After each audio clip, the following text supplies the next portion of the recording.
Okay, this morning I'm going to be talking about Elijah View. Little Elijah View. So let's get to it.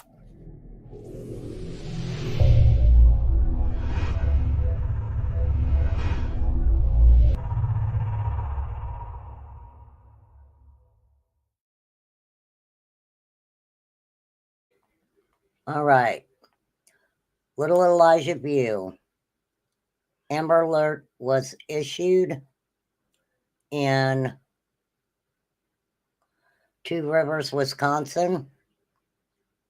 The Amber Alert is still active. No sign of Elijah's been found. Now we'll get into the blanket, them finding the blanket. Hey, Poppy, good morning, honey. Poppy in her red Mustang. Pulling up, pulling up. Okay, girl. So, anyhow, we know that on February 20th at 11 a.m., Jesse Vang,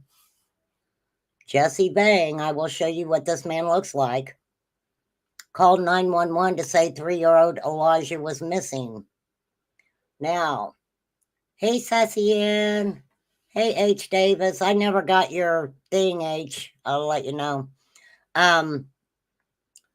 So we all kind of know the story, but I'm going to have to tell you guys anyway, just for anybody new who's coming across Elijah's case. Katrina Bauer, Elijah View's mother,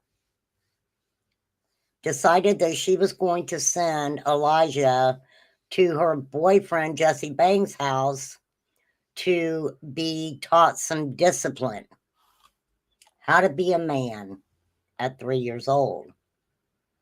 Now, when Jesse Vang reported Elijah missing to 911, he says Elijah just poof disappeared.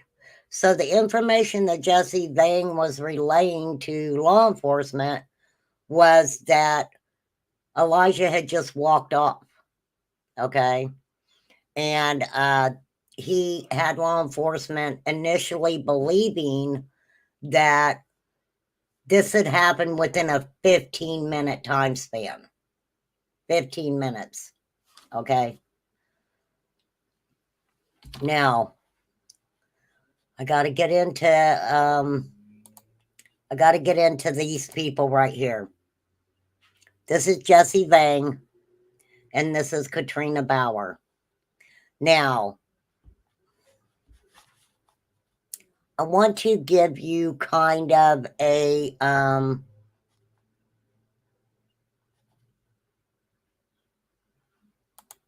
little story about this guy right here, Jesse Vang. Now, from my understanding, Jimmy View, okay, Elijah's dad, and Elijah's mother, Katrina Bauer, had gotten together, and it's been stated that at one time, Jesse Vang and Elijah's father, Jimmy View, knew each other. Now, this is what's interesting, and let me pull up my poll real quick, you guys, because I want to tell you guys exactly how many people with the poll that I put up believe that Elijah is unalive. 89% believe that Elijah is no longer alive. Now, 11% believed that Elijah could have been trafficked. Now, please let me put trigger warnings all over this channel. Right now, we are going to be talking about some really deep, heavy conversations today. We are going to talk about trafficking, and and I respect everybody's opinion on if they believe that Elijah View is no longer alive. Of course, I want to hope out the hope that he is alive somewhere, but we also do have to take into account that Jesse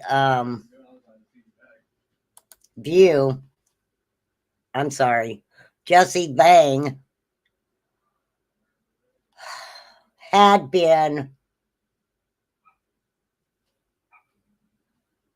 at one time associated with human trafficking.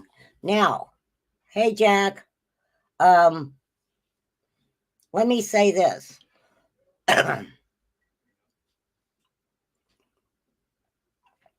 As I take a drink of my coffee and don't say anything. Sassy Ann. Sassy Ann. Okay. So, now, at one time in 2015, law enforcement was called to a hotel, okay, in Outagamie County, in a place in Appleton. So, this is why it's very important to give you guys like the backstory of Jesse Vang and Katrina Bauer. So, when law enforcement got to this hotel, Katrina Bauer had hidden a bathroom and got the attention of the hotel staff to call law enforcement. Now, she reported that she had been inappropriately, I'll say, assaulted by two men, one of them being Jesse Vang. Now, according to the search warrant, she told investigators, now listen, please listen, class, ding, ding, ding. I guess I should do my ding, ding, ding this morning.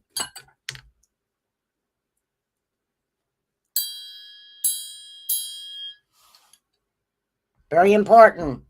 We're talking about a little boy. So, she tells law enforcement that she was these two men's property.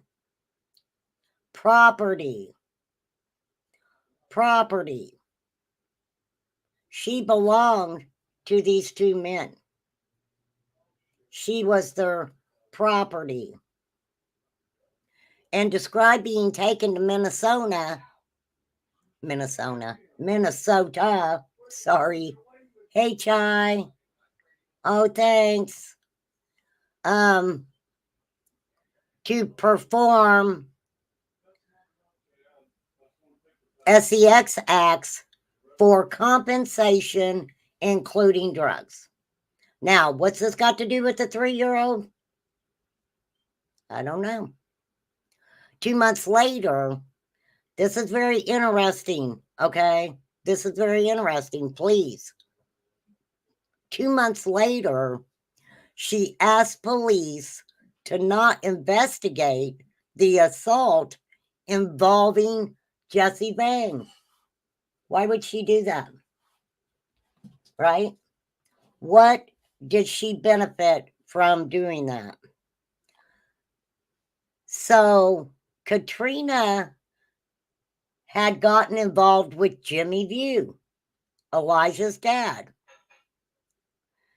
And she tells, listen now, she tells law enforcement that Elijah's dad, Jimmy View, was the alpha over Vang in some sort of structure. You know what that means? Jimmy View had a higher status in that whole dynamic of that relationship. He was the alpha. Now I'm going to say this: Jimmy View was in jail, prison, whatever, when Elijah went missing. One of the charges that Jimmy View was in jail for was child abuse. We believe that that was abuse towards the daughter, okay? Because Katrina had Elijah and a girl. The girl had some disabilities, okay? So Jimmy View is the alpha in this relationship between the three. Now, they ended up getting Jesse Vang on substance charges, and then he was released. Now, Jimmy View went to prison in 2023 of January.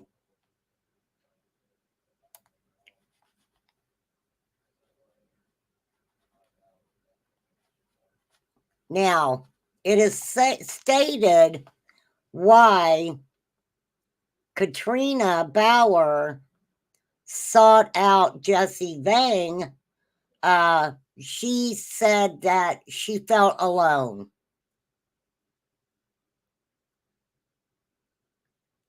She had many of resources available to her that she never used. So, she stepped aside, didn't take any help that she could get, and instead she turned to Jesse Vang. Why would she do that? Why would she do that? From my understanding, she had substance problems, but had really tried to improve her quality of life. We're not sure. I'm not sure how that dynamic even. So Jesse Vang and Katrina Bauer got together again.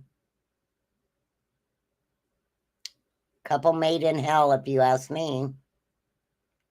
But Katrina wanted Vang to teach Elijah how to be a man and correct his bad behavior. He was 3. He was 3.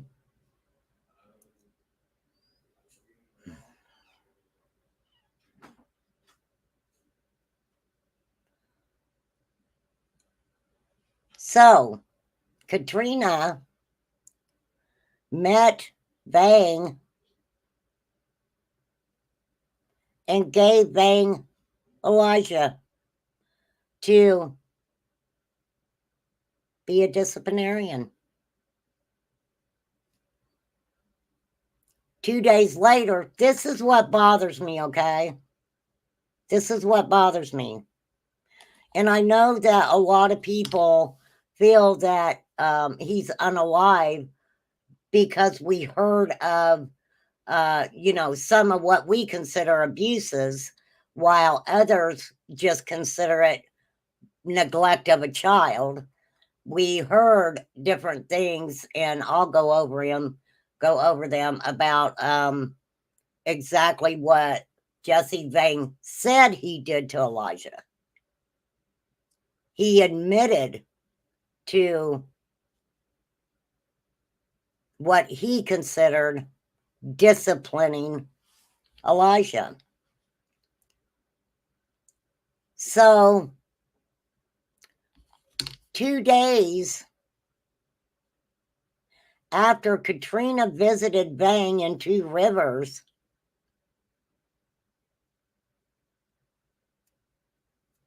Katrina took a photo of Elijah on a bed at 3:13 a.m.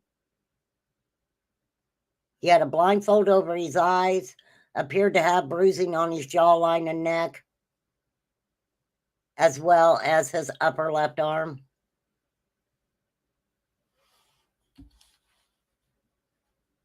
But guess what? An hour after she took that photo, she deleted it. Hey, Stephen.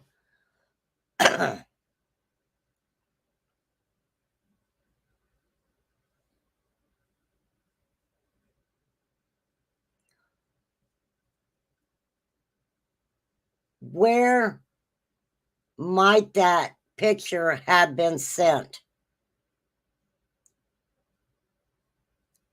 Could that picture have been sent out?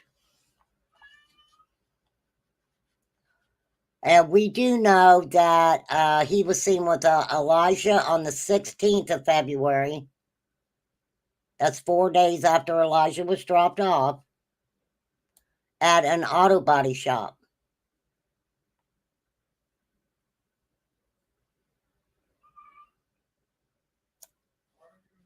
The shop owner said that Elijah looked tired.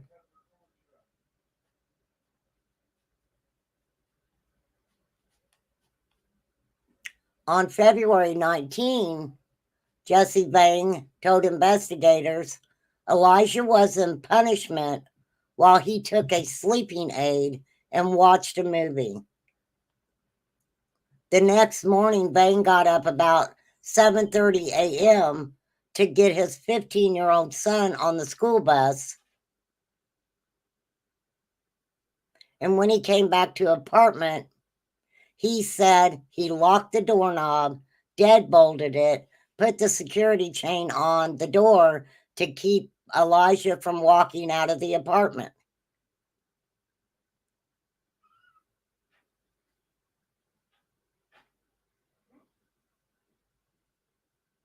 Around 8, he said he woke Elijah up for breakfast, then went to his bedroom and fell asleep while Elijah stood in time out.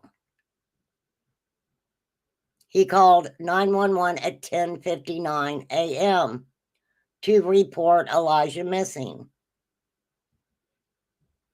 Now, don't forget, because the last place that Elijah is actually seen is at the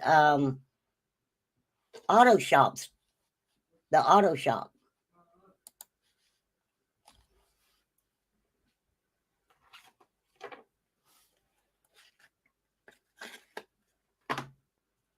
Elijah's blanket was found.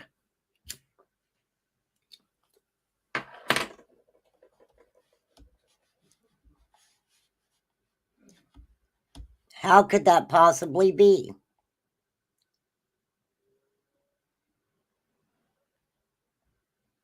We got him dropped off on the 12th. On the 14th is when the picture was taken at 3:13 a.m.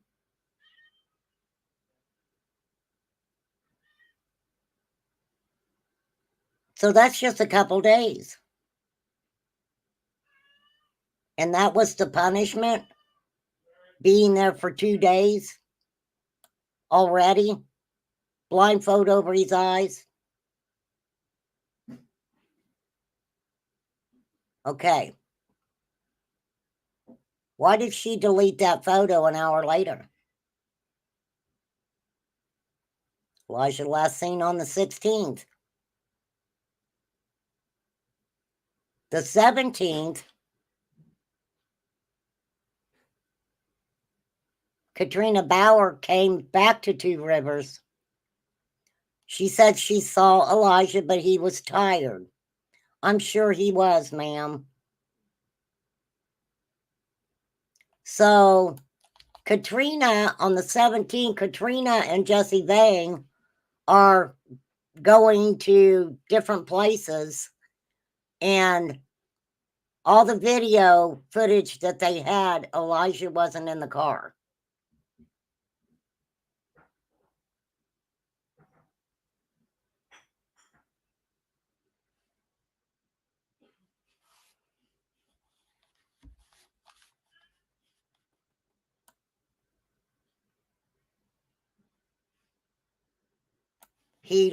Jesse Vang locked the door, deadbolted it, put a security chain on it to keep Elijah from walking out of the apartment.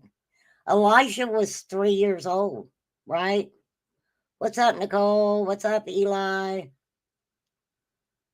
I know, Stacy. I know it feels like that. But believe me, I think we all care about Elijah.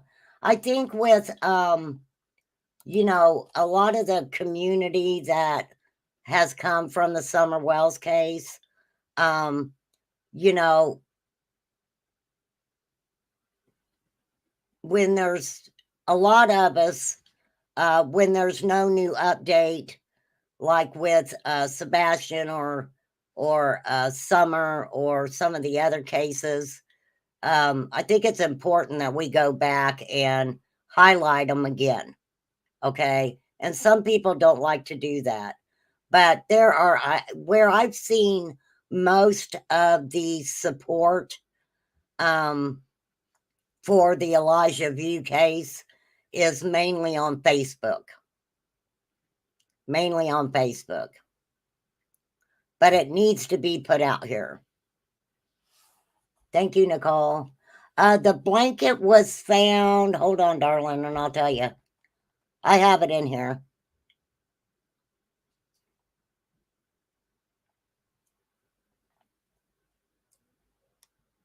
Now, if law enforcement believed Jesse Vang that Elijah just poof disappeared, why would they turn it into an Amber Alert? Right? Got a little boy just walked out the door. Why would you issue an Amber Alert? I don't know. I'm just asking. Hey, Eli. I'm just asking y'all.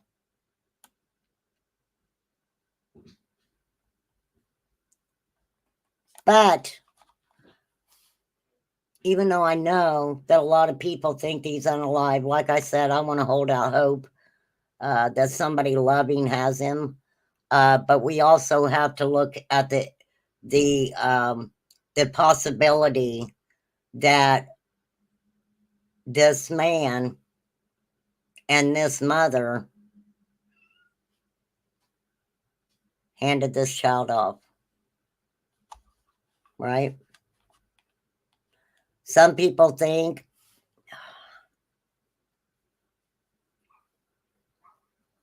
I don't understand how Katrina, who was cleaning herself up, I mean, husband's in jail, right? But he hadn't even been in prison that long. Now, I do know, hey, Sue, I do know that someone has stated that the connection between Jimmy View and Jesse Vang, at one time they were thought to be friends.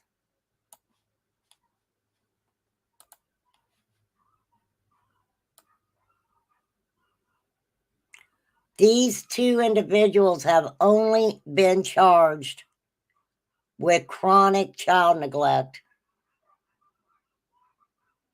Now, in this case, the FBI themselves issued a $15,000 reward for information. Okay. So on the 12th, Katrina drives about 2.5 hours from Wisconsin Dells to meet Jesse Vang to transfer over Elijah. The 12th of February through the 20th, Elijah, we have to say allegedly, was subjected to discipline tactics by Mr. Vang, including standing timeouts, teaching him to pray, and threats of cold water if he misbehaves. Now, I will say this. I will say this. If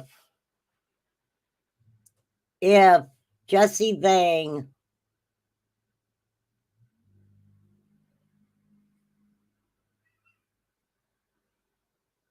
Jesse Bang was using the cold showers as another form of discipline. But if Elijah had been standing in certain spots for hours and was totally tired, maybe not able to stand anymore, cold shower would take care of that, right? Elijah didn't like cold showers. You're late to the party? That's okay, girl. I had the time and everything mixed up. I sure did. I had everything screwed up this morning. Okay. Now, by the 15th, okay, so we're talking the 12th. Let me put a picture of Elijah up here. Let me get that man's picture off of here for a moment. All right. There's little Elijah. Okay. Let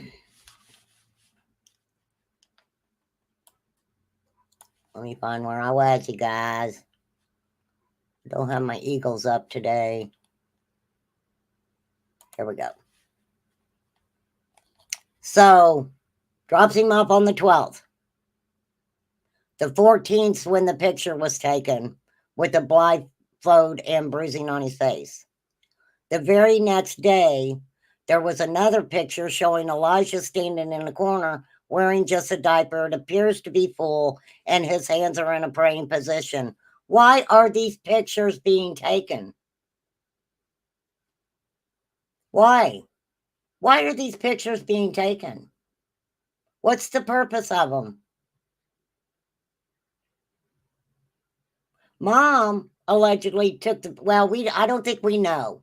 I don't think we know exactly who took that picture, right? Loves to lurk. It was Mom or Jesse Bang, but it was deleted an hour later.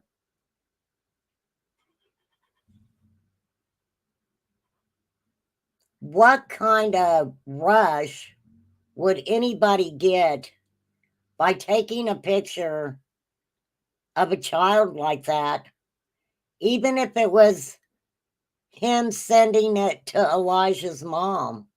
What purpose would that serve? Why would a mother, if she received that picture, okay, why would she think that was okay? Why would she think that was okay? Yeah, it was on Katrina's phone. Okay, so then, and we're talking within a matter of days. He had a week. He had a week to show a 3-year-old how to be a man.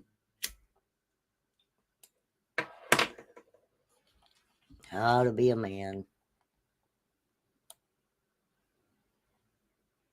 So by the 15th, there's a picture with the in the praying position, full diaper standing there.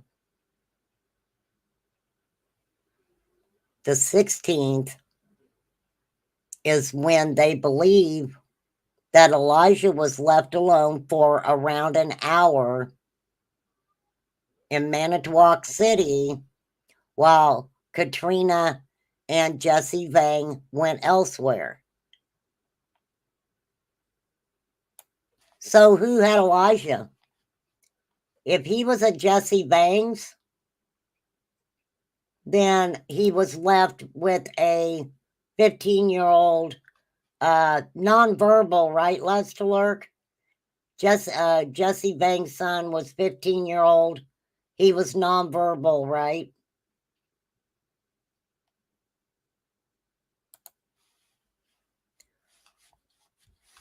So by the 20th, oh, I'm sorry, on the 20th, he gives Elijah dry cereal at 7:30 in the morning.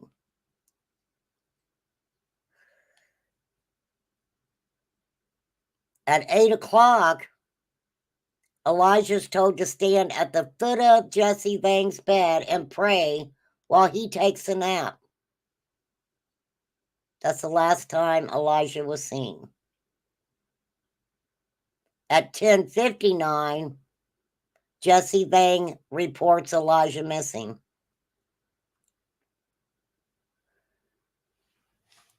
Did he look for him? I'm wondering if... Oh, that's right. He didn't get up until 11.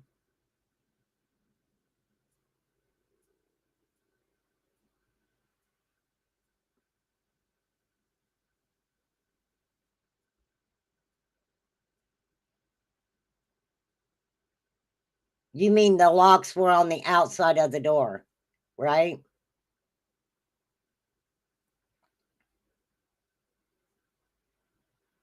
Do you have that on your Facebook?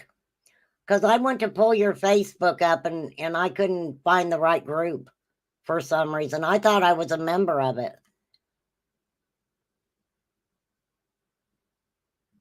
So basically, he was locking his own son in his room.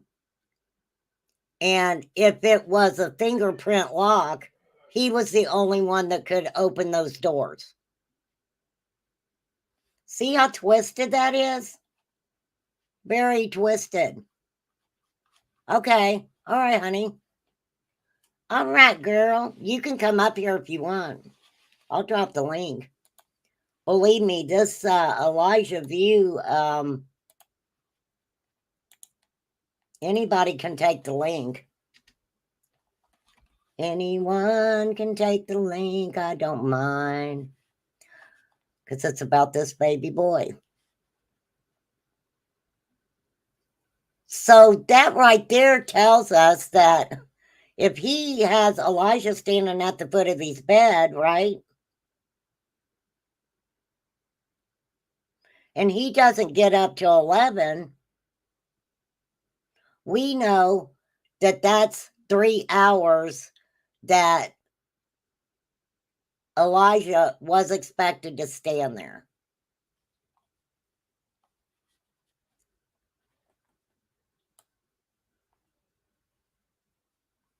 At 1:37 is when law enforcement issued an Amber Alert.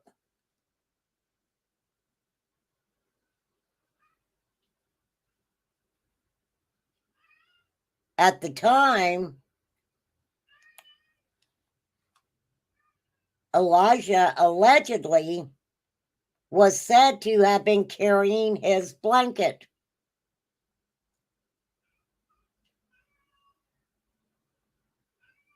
Said he was wearing gray sweatpants, a dark colored long sleeve t-shirt, and red and green dinosaur slip-ons.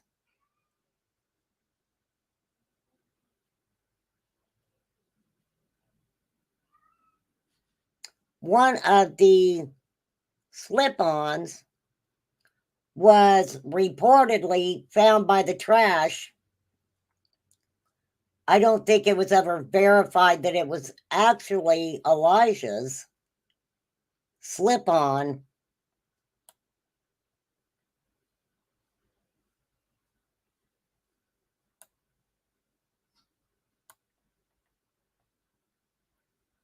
So by 1:37, the 20th of February, an Amber Alert was issued. Elijah, 3 feet tall, brown eyes and hair.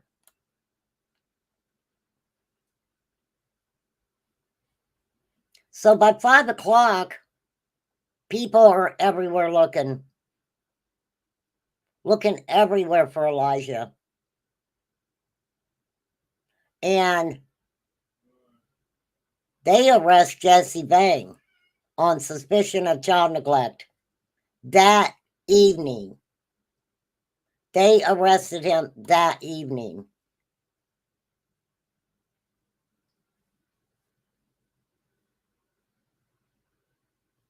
The next day, they arrest Katrina Bauer.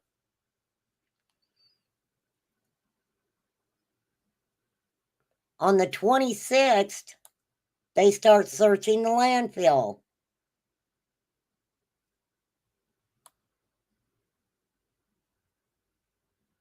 Now, when they went to court, Katrina received 2 additional charges of obstruction. Okay? On the 27th is when FBI announces a $15,000 reward for information. Elijah Vuke's grandmother wanted him found. We know that Katrina, hey, Cotton Candy, girl, I heard you going off on somebody yesterday or last night. You need to get around different people, okay? You need to take them people and just put them at a distance. Take a woosah moment. I'm just saying, girl. Okay, anywho.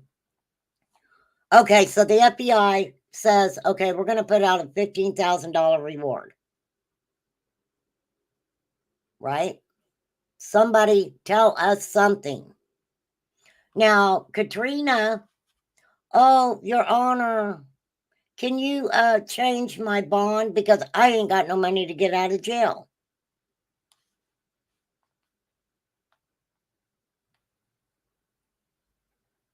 You know, it reminds me of another case of a mother who pled guilty to a lesser charge and got to go home after she had spent, I don't know what it was, couple years, maybe less than that. It's very sad, Stephen. It's very sad. So, anywho, the town's still looking for him. Still looking for little Elijah. Let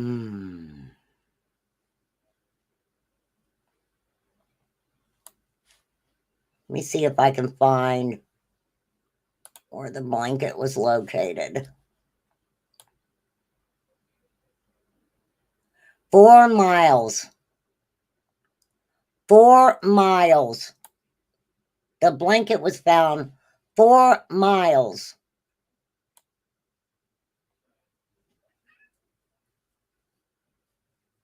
Four miles away, they find the blanket.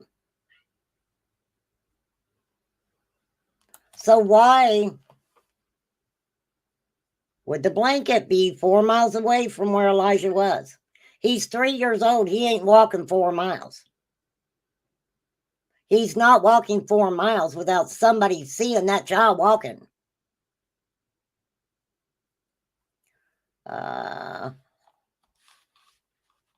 This was after the apartment was cleaned up. All right, let me pull it up, darling. Thank you, loves to lurk.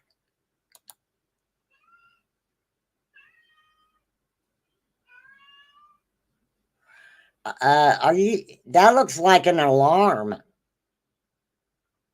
Okay, hold on. Hold on. I'm going to show them to you guys. Okay, that's the log.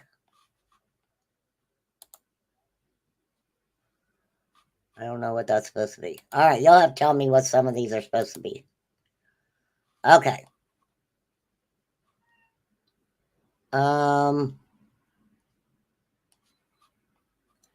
So this is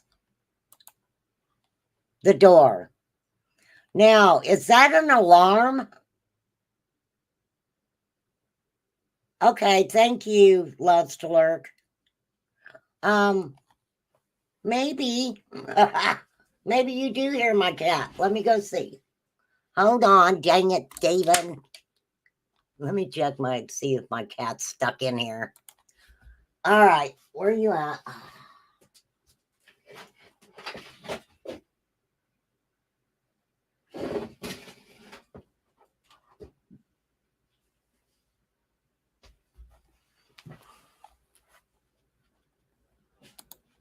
Yes, that was my cat. And I went to look, and she's right here on my bed.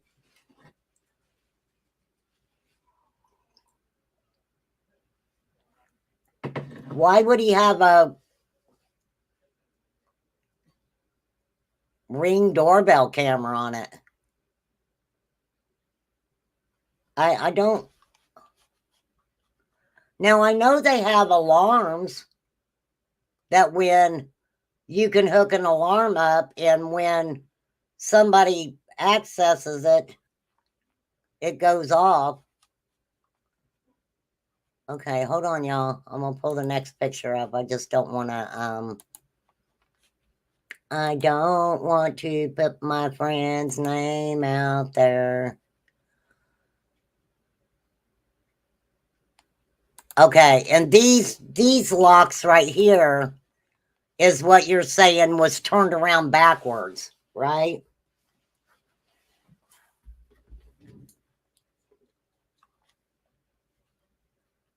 So, yes, that's what you're saying. These handles had door locks on them, but they were turned around backwards. I get it. I get it, girl. I get it. Okay. Let me come back over and we'll pull up another one.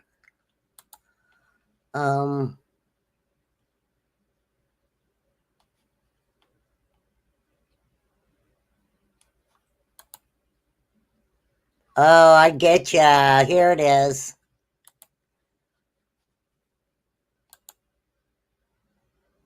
Now, was that just on his son's room? What is it? A Voxen. I'm going to pull it up. I'm going to pull that up, girl. Because I can. Okay, hold on. Hold on, I got to get rid of some of these tabs. I got too many freaking tabs up. I always have too many tabs up. Okay. I'll go ahead and get rid of that one. Want to keep that one. Blanket. Okay. I'm going to pull that up. What is a Voxen used for on a door? Window alarm. Window alarm, door alarms for kids' safety. The door alarms can instantly detect any movement in your door or window. That's what it is. Yep. That is what it is. So not only did he have those on there, but he turned the door handles around backwards so he could also lock the door. And even though Jesse Vang's son is 15, I would love to know what he went through being nonverbal.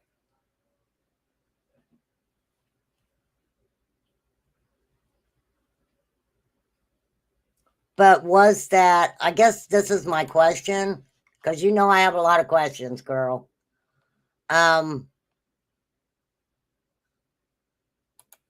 Was that on every room of the house or just the one room? Right?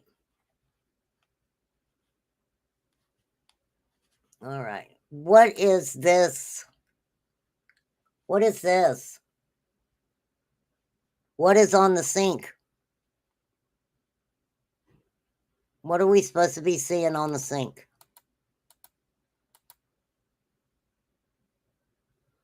Or are they just showing that there was a tag there?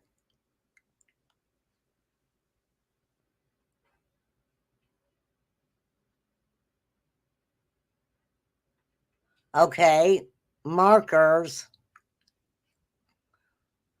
but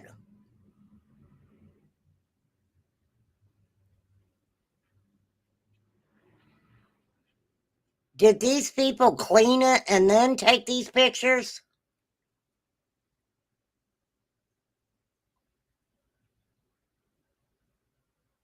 Because if these are evidence markers, then whatever they were taking pictures of would have still been on this sink. So whoever tore that tag off cleaned evidence, right? Does that make sense, what I'm saying?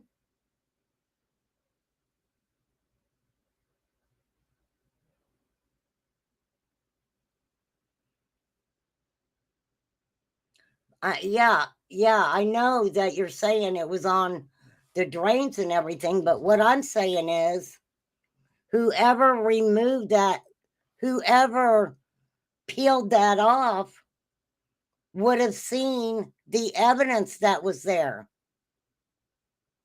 right? I know, Flies. I dropped her the link. I don't think she wants to come up right now. And it's okay. It's okay if she doesn't. I just appreciate that she loves Elijah so much that, you know, she's letting us have a piece of what they have worked really hard for on Facebook. So no, you're good, loves to lurk. I appreciate you so much.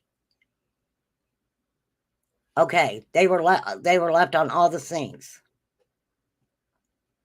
Hello, Flies. Flies. You know what I was going to do to you last night? I was going to post on my community page for everybody to send you kisses and hugs and tell you happy birthday. I was going to do that to you. I didn't, but I was going to. I would have thought that would have been funny. She has done a lot for Elijah. Absolutely. Absolutely. And I appreciate it. But I guess that was my question, right?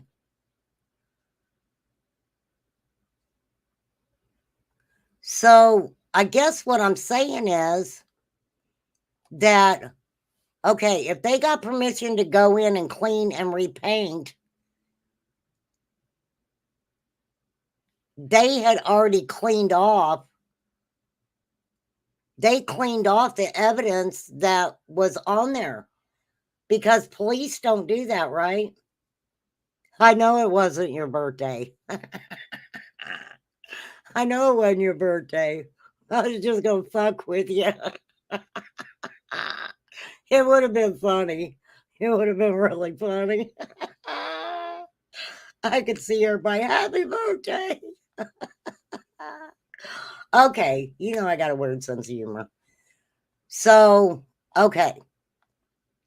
So even though that is an evidence marker, we really don't know what actual evidence was there. Okay, hold on. I don't want to show my Facebook. I don't want to show my email too much. Okay, let me go back. All right, this is the sink.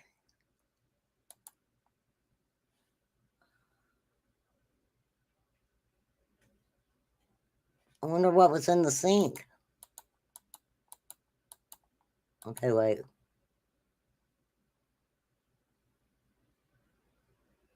It looks like eggshells.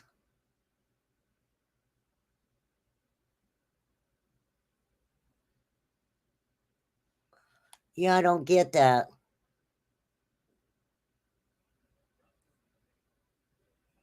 That's weird. Okay, hold on. So this is the sink.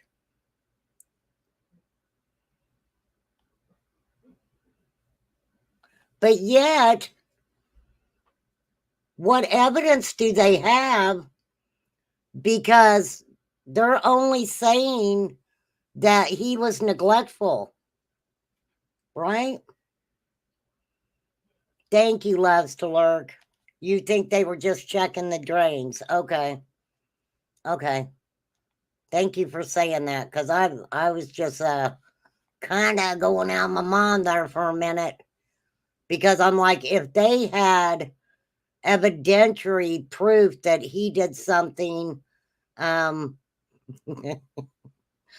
sorry. I'm laughing at flies because I was going to do that to you. You're welcome for your non-birthday wishes. If I would think that if they had evidence that Elijah was unalived in that house, that you know what I mean? You know what I mean? All right, let's go over to the other one. Let's go to the other one. Okay. What is this one?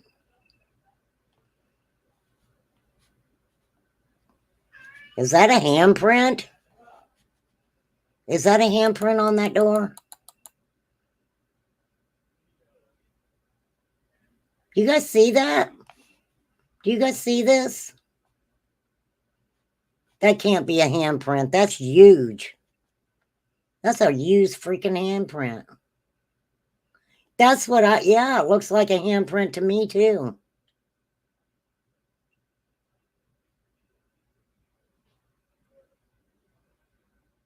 Okay, maybe he had something on his hands and he touched the wall, right?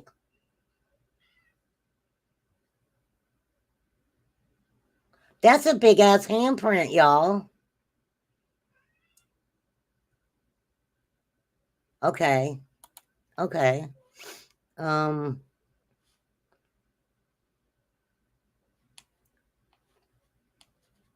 I would assume they did check all the drains, especially when it was put out that, the cold showers with Elijah. For real. Okay, that's the Voxen. Okay, we know what that is. We know what that is because I looked it up.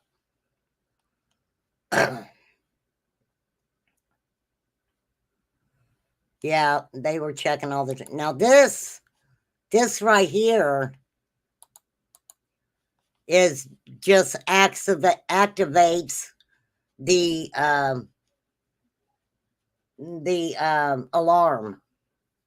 So this probably is basically what's running the alarm itself. Right?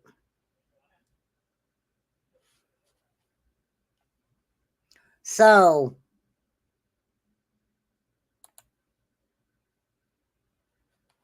hang on. And if his son was nonverbal, that would possibly be an excuse to put an alarm on the door.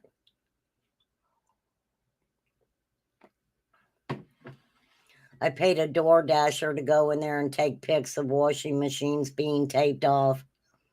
Oh my gosh. Good for you. Good for you. But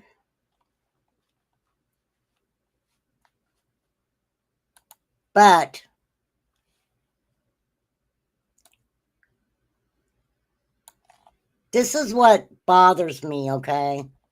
Let me get Elijah's picture back up here.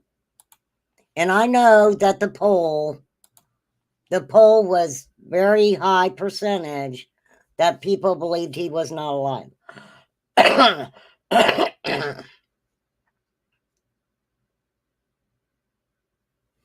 Now, hang on. I need to pull something up here.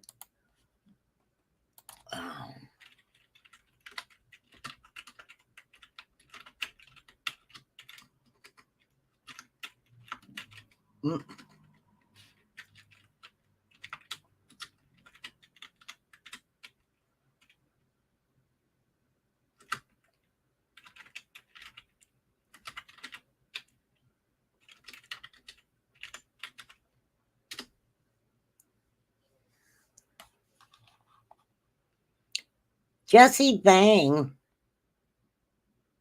was convicted and sentenced to 10 months in jail. 10 months in jail. That's it. That's it. Chronic child neglect is what they got him for. Elijah was 3. This guy was 39 years old. Right? For real.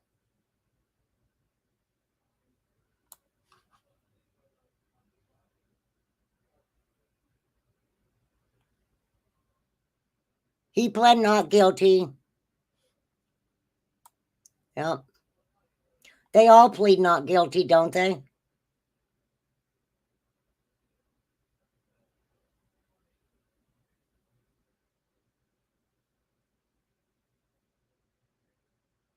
Yep. Now wait. Let me back that up real quick.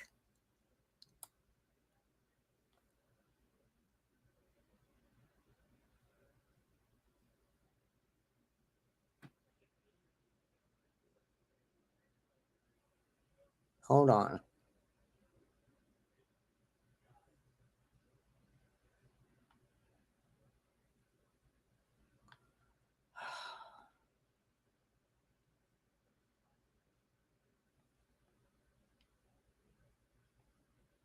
When did he stand trial?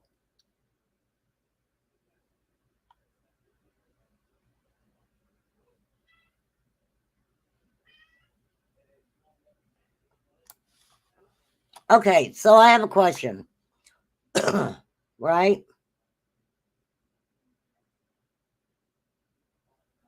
His Amazon book? What's he got an Amazon book for? Why? Why would Jesse Vang have an Amazon book? Do I really want to know? Am I going to get angry? Am I going to get angry? You guys know I get angry really easy. I got anger management problems. Thank you, Flies, for dropping that. I appreciate you.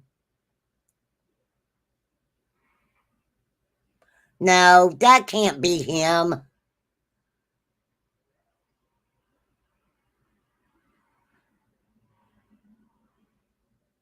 Those are him. Those are actually him. These are actually Jesse Vang books.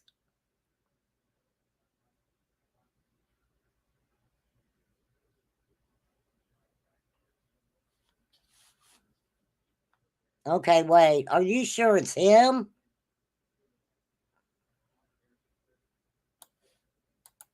Let me see what this book's about.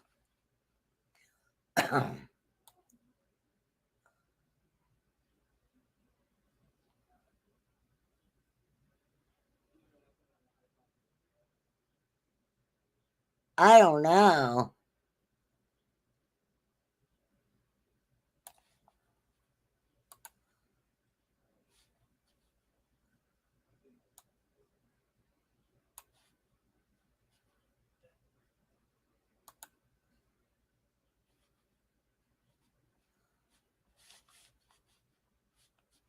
Are you sure it's him? I'm trying to see what the freaking book is about.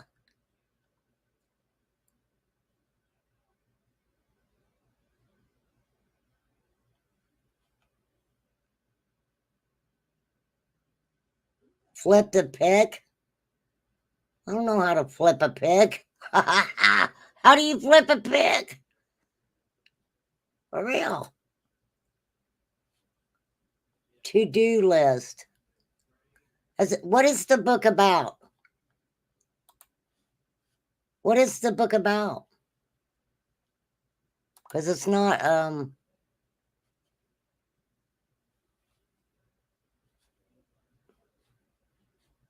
does it not tell? Well, this was just released December 25th, 2023.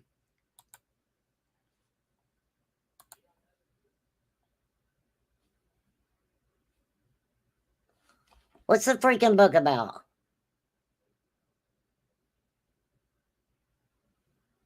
Scroll down. Oh, I always forget to scroll down. I am such a goober. I am a goober. Okay.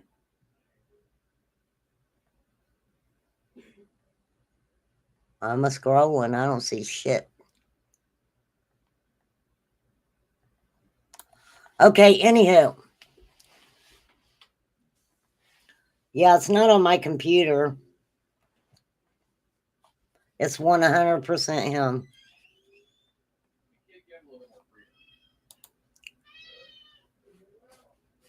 Okay, here we go.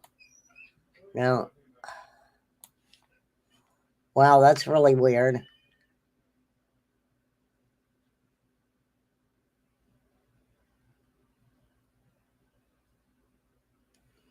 That's really sad. This book, I hope you will enjoy this book as much and could use my experience to better your life and you. Thank you, Jesse Vang. What?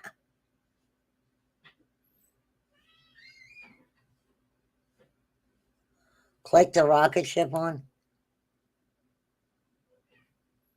This is a self-help book I created to help myself understand how to be a better me. I kept this almost as a journal until I realized that this is also my journey. I've learned a lot from writing this book, and I hope you will enjoy this book and could use your experiences to better your life and you. Thank you, Jesse Vang. So this guy is a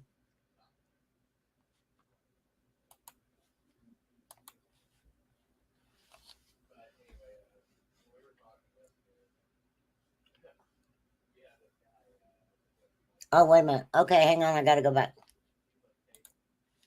Click the other one under the rocket ship.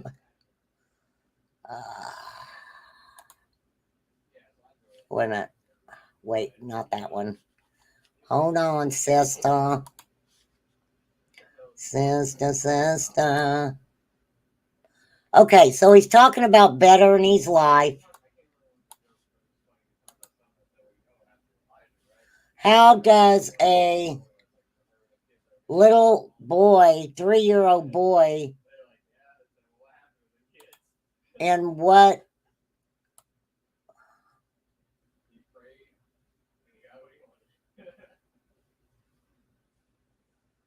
I don't understand.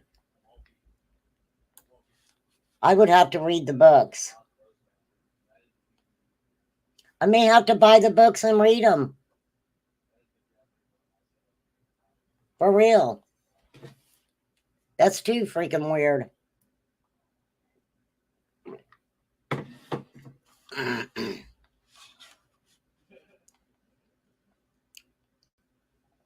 Okay, one was December 25th, 2023.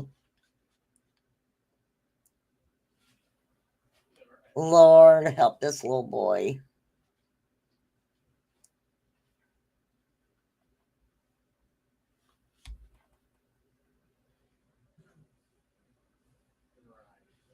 How do we know? Okay, I got to get some of these tabs off of here, y'all. For real.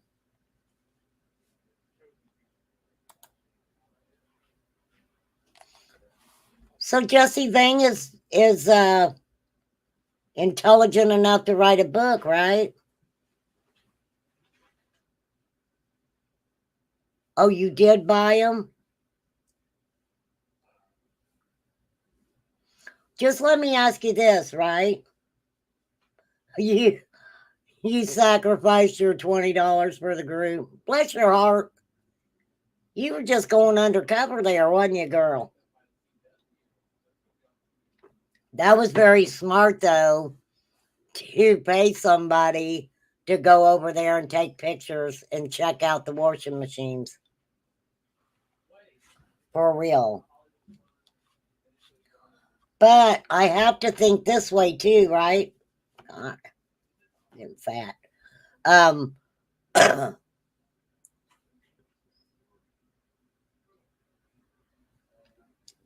I wonder what his son saw. His son's 15.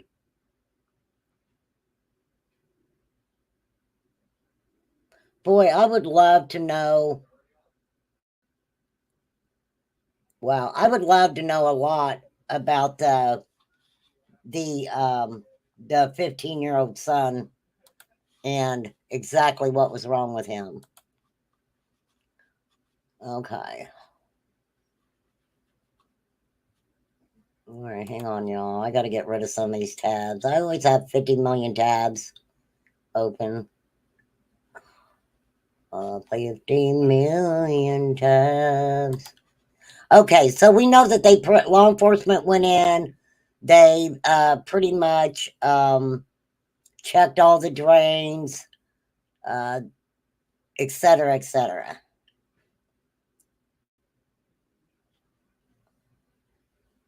On Jesse's profile before it was taken down, there was tons of pics of the boy camping, aquarium, zoos, etc. Okay, so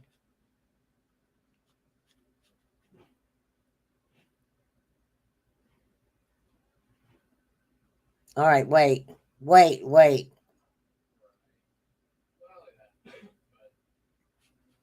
The charges for, hang on, I need to find that.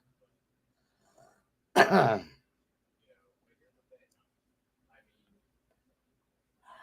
shit. I just had that. Maybe I can find it on my history. Okay.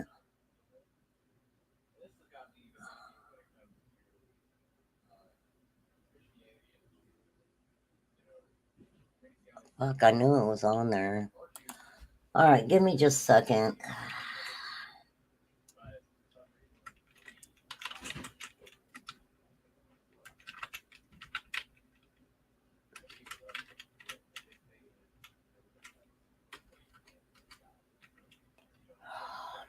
Maybe it's right here.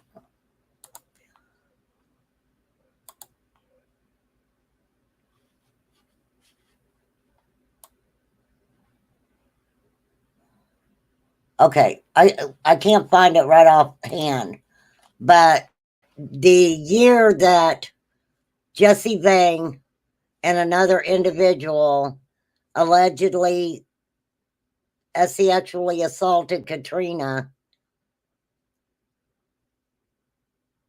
how long after that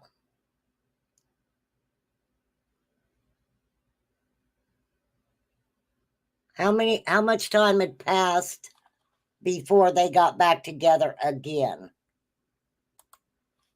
Was Jesse Vang always a part of Katrina's life, or did she at one time get away from him?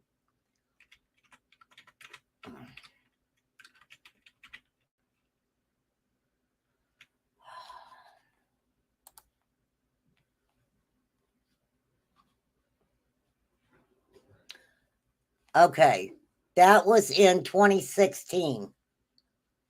In 2016. Had he been in their lives even after she got with Jimmy View? Which you would think so, because of the fact that she's telling law enforcement at this time that she's now with Jimmy View, and he is what, class? What? The alpha. He's the alpha between the two. Right?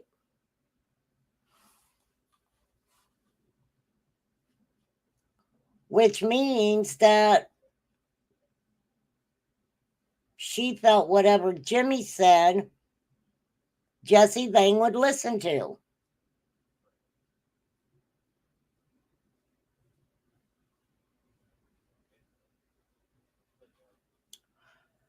Okay, so 2016, Elijah was born in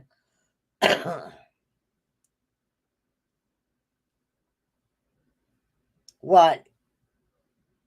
After the 2016 incident, Elijah was born. When was Elijah born? 2021?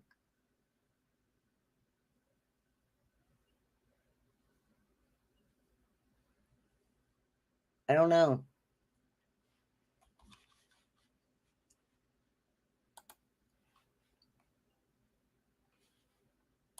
I don't know, y'all.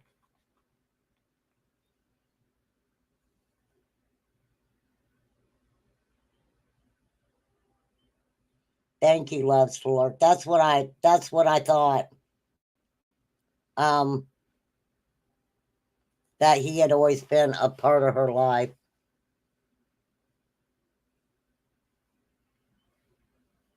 Weird. So they find his blanket 4 miles away. There's no proof. I mean, yes, he was probably seen walking his son out to catch the school bus, but there's no proof of what happened to Elijah after that. There's really no proof on what could have happened to Elijah even the night before, right?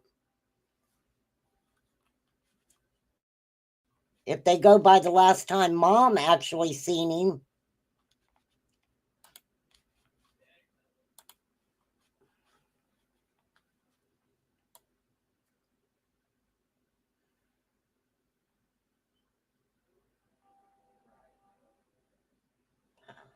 In the area, I mean,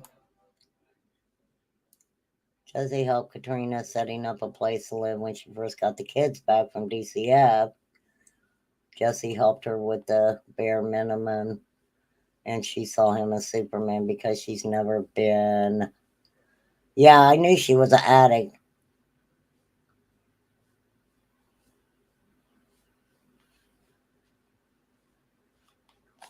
So you think it's just a case of Mom was lonely, she'd burn her bridges with everybody, she hooks back up with Jesse Vang.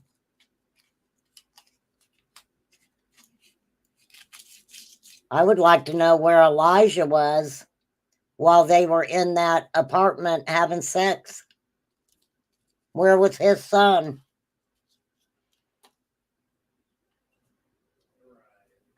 Right?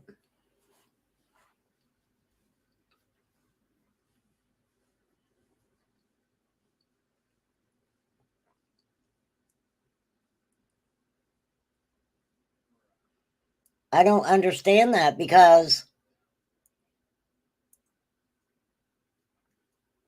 I don't know. I don't understand it.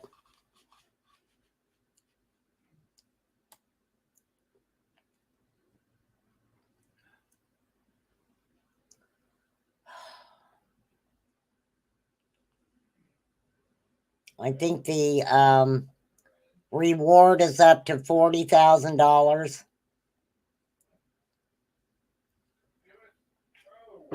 $40,000. Oh my God, he's hollering at the cat.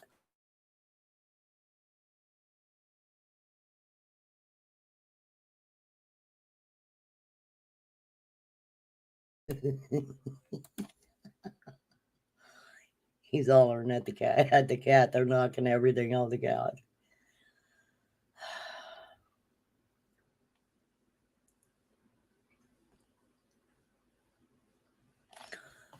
Okay, I understand that. That she worked hard to get him back. But I think when she got him back, maybe she got overwhelmed with it. I mean, obviously she did. But I think the whole thing about me talking about this today is the trafficking aspect of it also. I understand that a lot of people think that he's unalive, but if Jesse Vang, even back in 2016, okay, do you really think that his connections with trafficking then just poof disappeared?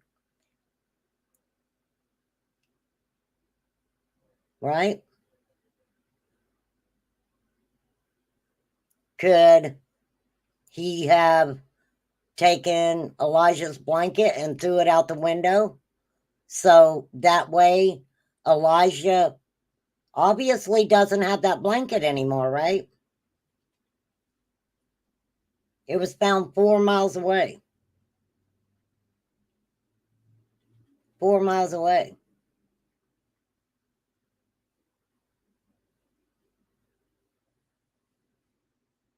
If he was unalived, why throw the blanket out? Why not put him with his blanket? I don't know. It just doesn't make sense to me.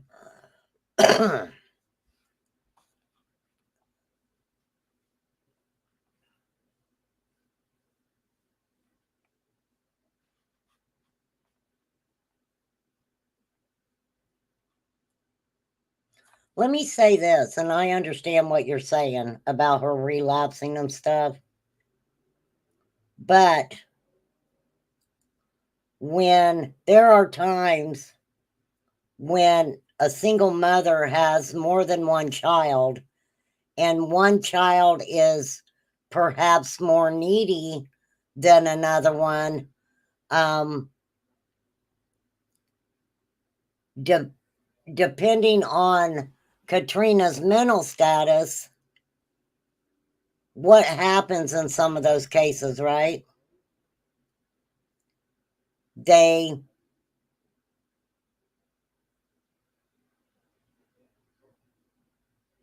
how do I want to put this? I don't know.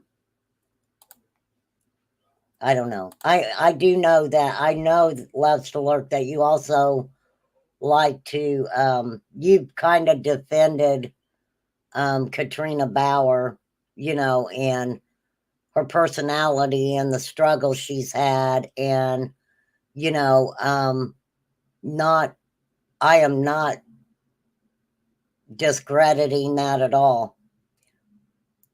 But she had an autistic daughter. She had a little 3-year-old boy. She couldn't handle her daughter. So, why, if that was the case, was the help not giving to her for her autistic child, but yet she sends her 3-year-old boy to be disciplined by a 39-year-old? And why? Let me ask you this. Why would Jesse Vang give a fuck if Elijah didn't respect him? Right? He already made him scared of him. Then the respect came in. Right? Yeah, I wish we all knew more, because then we'd know where he was at. Right? No, Poppy, that's not his kid. Nope, it is not his child. Elijah's daddy was in prison. I mean, we know that she left the autistic daughter out in the vehicle while she went in and did the nasty with Jesse Vang. Right? Oh, Lord. No, Moto isn't. Hello.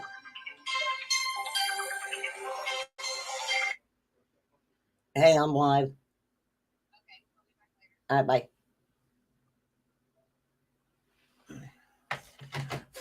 Okay.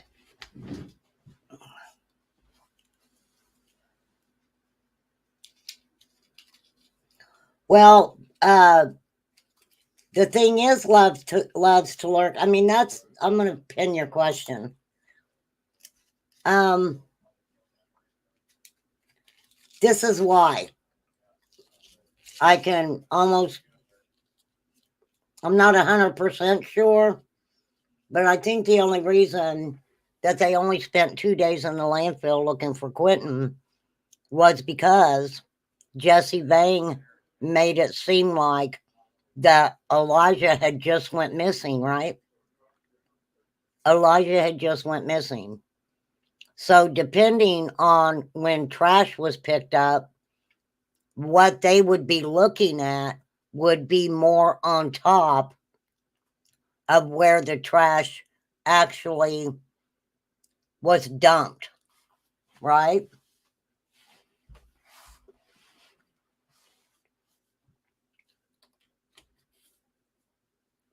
So that's why I think they only looked 2 days in the landfill.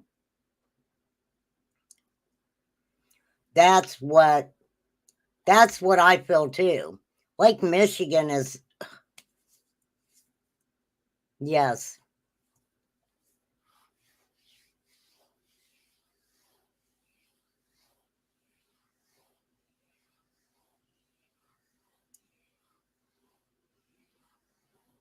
Yes, that's true, but this is what okay. Would someone who already thought out, if somebody had already thought out what was going to happen to Elijah,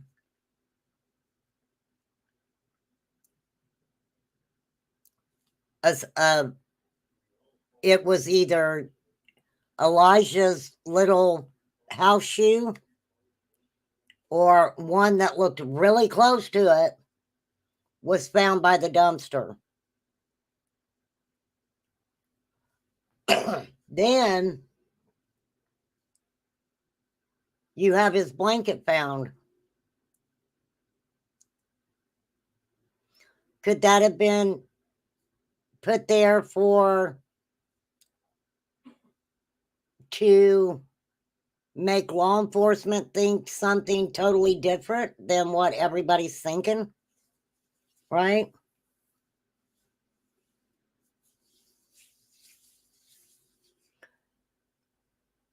Remember when I always talk about criminals, right?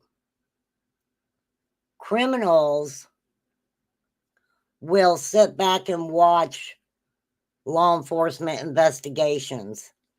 You know, it has evolved. Our world has evolved into a place where criminals, within a matter of hours, have already, they know what they're doing. They're upping law enforcement, right? If they know law enforcement, okay, I'm going to do this, and I know law enforcement is going to do this, so I need to, get ahead of law enforcement and make sure that I'm not doing what I know that they're going to do when they look at this case, right? Criminals are, some of them are very educated.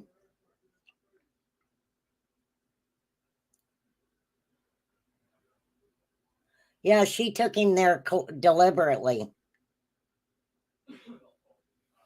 He could have played everyone. He could have played everyone. Did they ever get an answer on why they searched that junkyard, or have they finished searching it?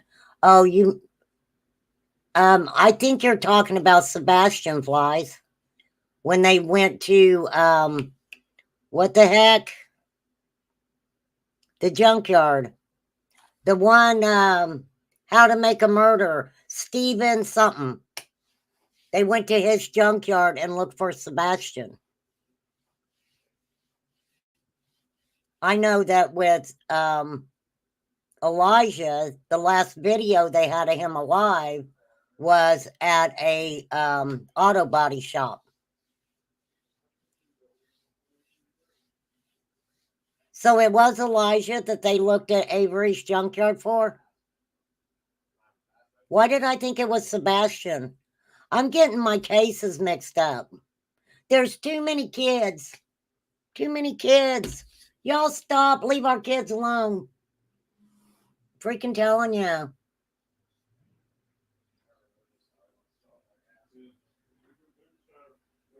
Yes. Loves to Lurk is saying it was Elijah. I don't know. I don't know. I got them mixed up. Thank you, Loves to Lurk. Yes. Stephen Avery's junkyard was searched for Elijah. You know, I have all these kids on my brain all the freaking time.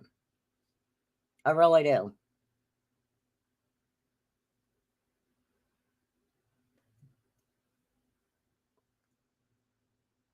I don't care what anybody says.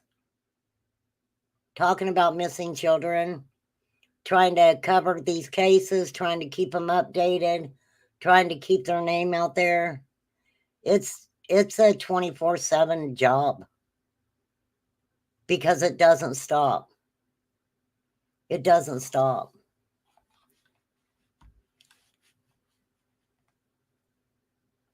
Could he have thrown the blanket out as a red herring? Absolutely.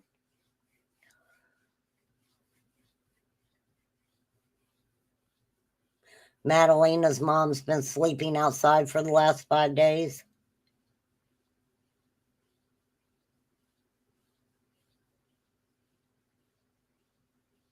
Right on the porch and by the pool in the HOA.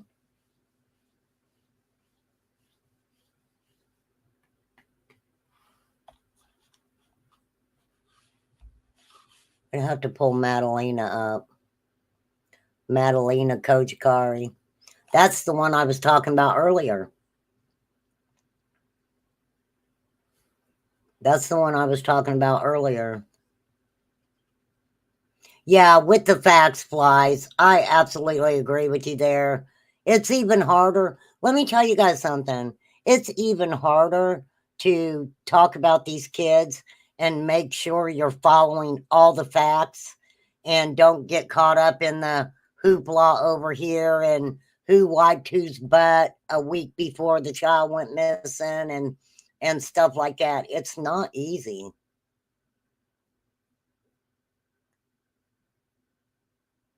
I know. Yeah, a landfill. Yeah, my brain's racing all the time too. That's why I try to most of the time just pull up one at a time and kind of go back over it.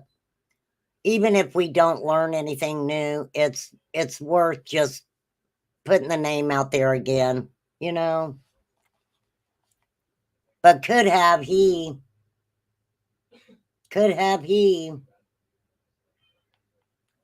been trafficked? Um what interested me on that was okay, wait, I thought I had it pulled up. Na, na, na, na, na, na, na, na. Let me see what this one is.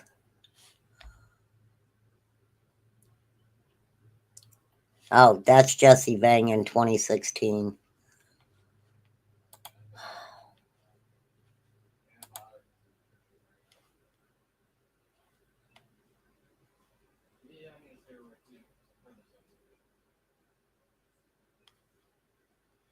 Let me see if I can find out what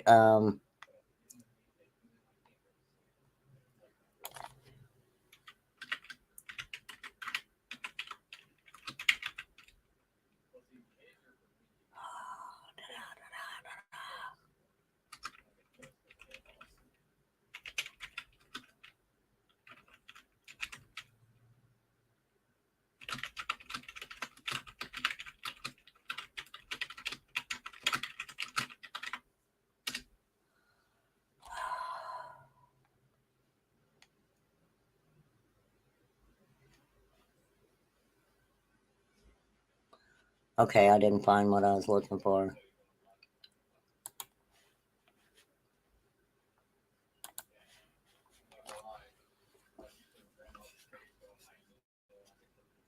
I agree.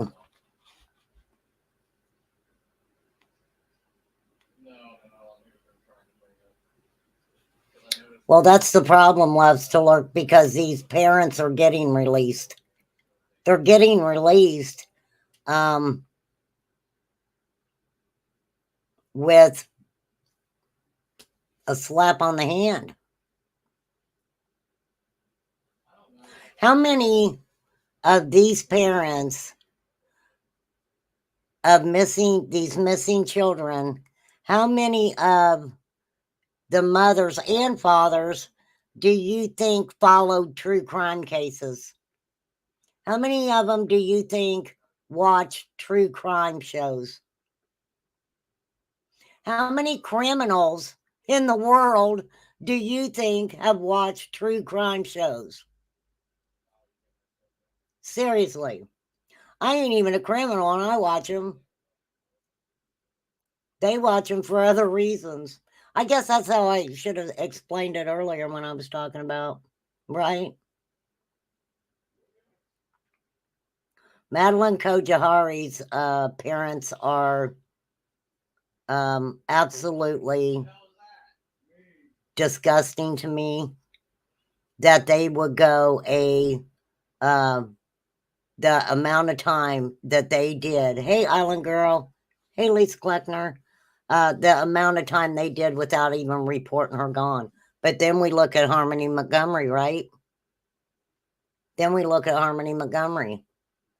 How long did that baby girl, how long was she missing before anybody freaking cared to say anything? And I don't care how many people think her mommy's just the most wonderful thing in the world. I don't. I don't. I'm sorry. I don't care if your ex-spouse has your child or not. If I'm calling to talk to them, their ass is going to let me talk to them or I'm going to go there.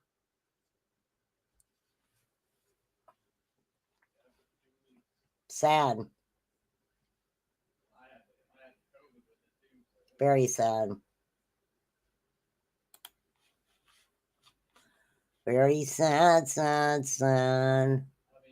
So unfortunately, Elijah's still missing. And we can talk about a couple other cases, you guys. I'm not going to hold everybody down on just talking about Elijah today. I just want to kind of touch base on it, put his name back out there.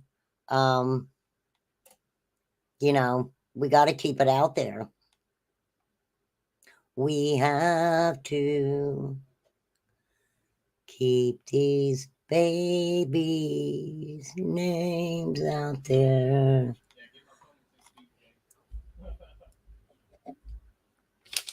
Well, let me say this, okay? The only reason I would even consider the possibility that this little baby, this beautiful little boy, could have been trafficked is because you always have to go back. You always have to go back to the past. You got to open up what went on at specific times. And what always caught my attention was the human trafficking charge. That was dropped only because she didn't want to get Jesse Bang in trouble for trafficking, which says what?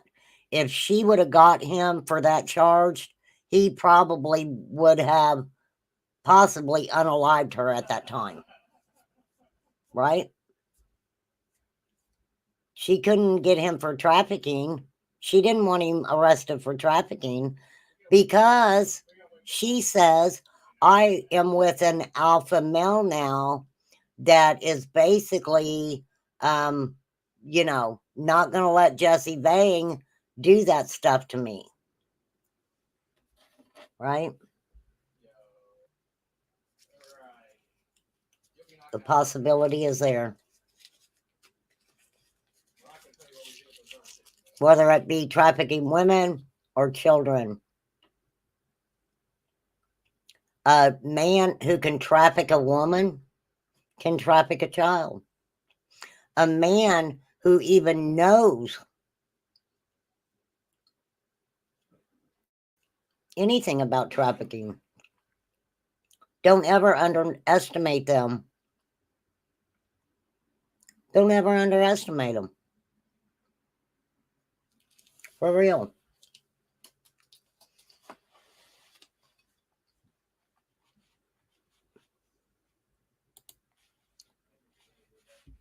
For real. So yeah, the poll was very interesting, but not knowing exactly what happened. I don't know, you guys. I mean, they met at a bar, didn't they? Jesse and them didn't met at a bar at some point. Why did they have to go to the bar and have a drink and talk about things? Why did she take that picture?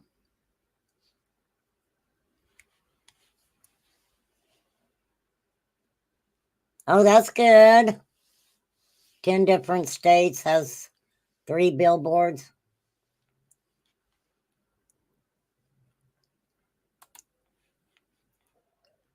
What the fuck was I looking for? All right, hang on, guys. Give me 1 second.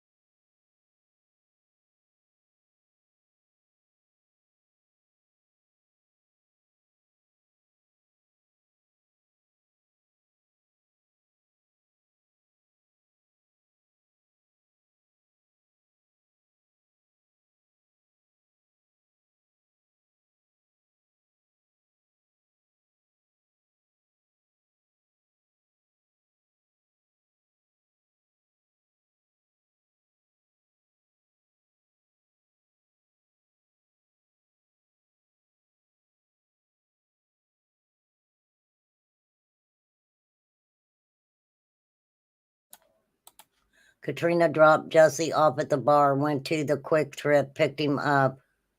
Why would she do that? Why? Why would she do that? Why would she take him to a bar, go to the Quick Stop, and come back and get him? What was he there for? Have a drink? You think so? Do you really think so? You think, oh, Jesse just decided, hey, drop me off here, I'm gonna have a drink? Who did he talk to in that bar? Who did he talk to in that bar? What the heck am I looking for? What am I looking for? Oh my gosh. All right. Y'all, our babies are getting ready to fly away. I just thought I'd tell you that.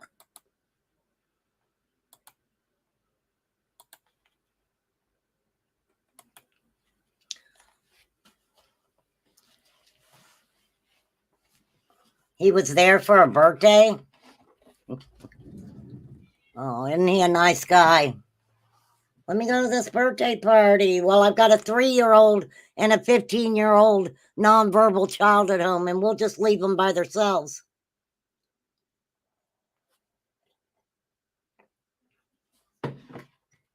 Hey, girl. Hey, salty fry. It don't no flies. It's not your chat. You were up all night. I know it. You're just falling asleep. And then you're like, my chat keeps stopping. I wish I would have told everybody to tell you happy birthday. That would have been funny. You have to admit that would have been really freaking funny. Because you go everywhere. Fly goes everywhere. I could see 1,000 people. Happy birthday, girl. Love you. I should have done it. I shouldn't have told you, and then I still should have done it. Hey, what's up, Katie Ann? All right. So Elijah V is still missing. Please call. Let me just say this. Elijah View, brown hair, brown eyes, 3 feet tall.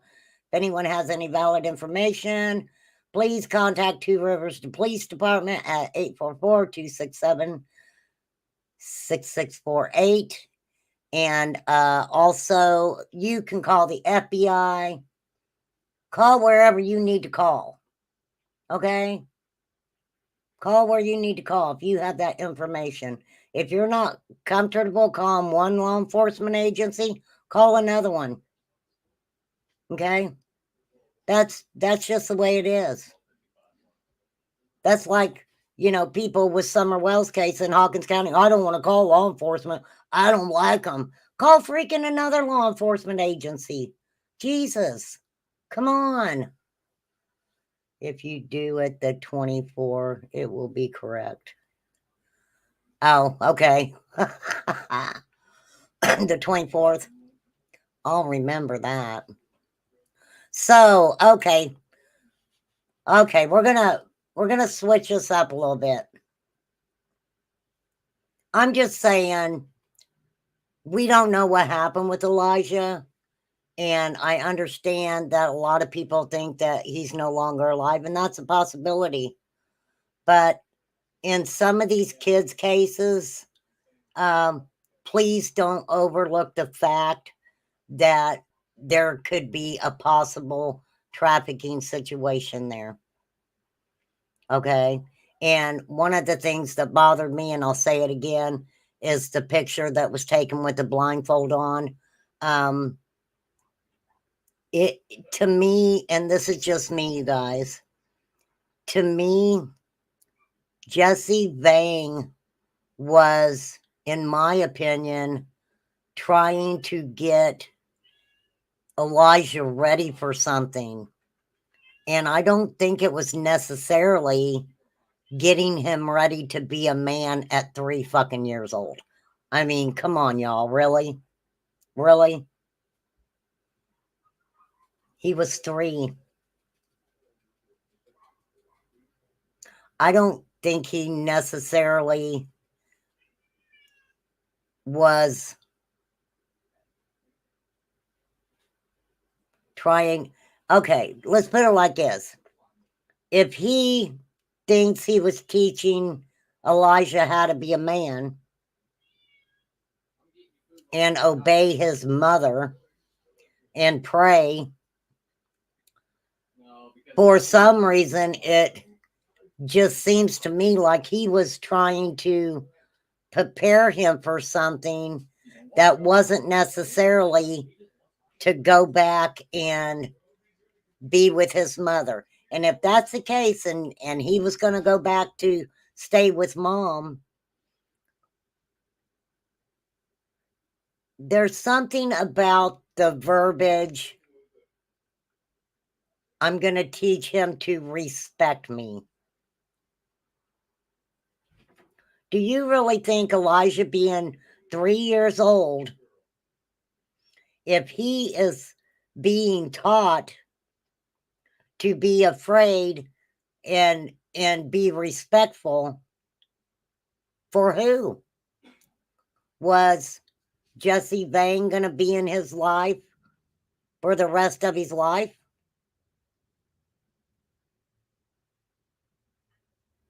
Don't ever think that there were not underlying factors on what Jesse Vang was doing to Elijah. I'm just going to say that. Okay? I'm just going to say that. That possibility is there. Okay? And I just didn't want to, I mean, I didn't want to get into the trafficking too much today. It's too close to my heart. And it's horrible. It's horrible. So I have a question. Let's switch it up a little bit, right? Well, it's there, loves to lurk. I mean, if you have a question, holler at me, drop me an email or whatever. I'll be glad to kind of lead you. Not that I want to change your mind about how you feel, because that's not what I'm here for. But if I can ground guide you a little bit to show you maybe why I think some of the things I think, I'm all for that. I'm all for that. Okay, so somebody tell me, Flies, did Seth Rogers really start telling people he was going to be paid for his interviews? I hadn't been following it, but I seen that. I didn't know if it was true. Right? Anybody know? For real.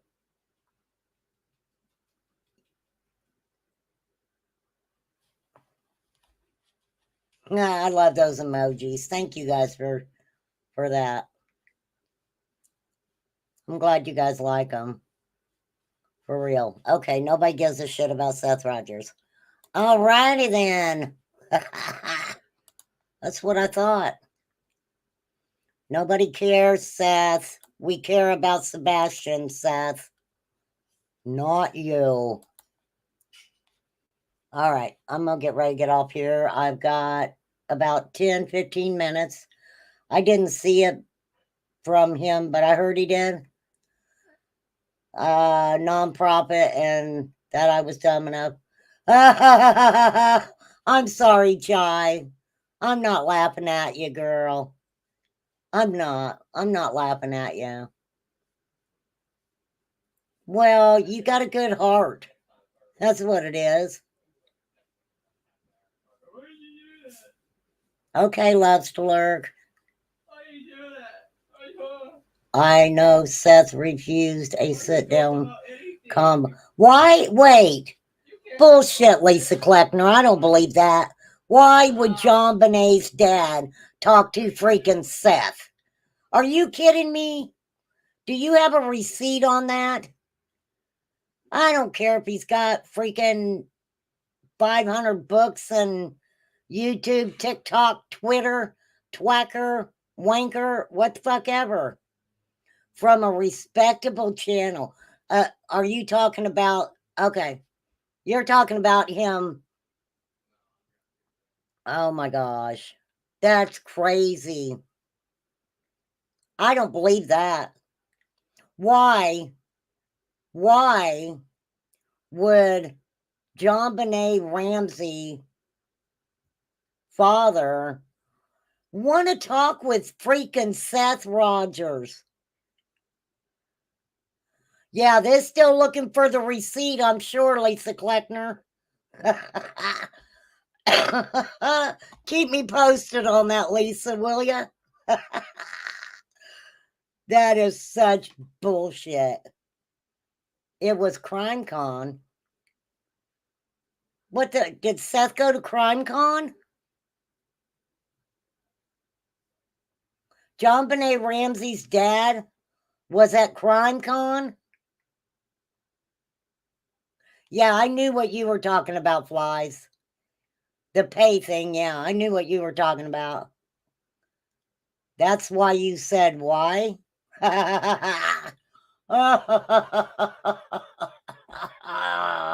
Jesus, take the wheel. Are you kidding me?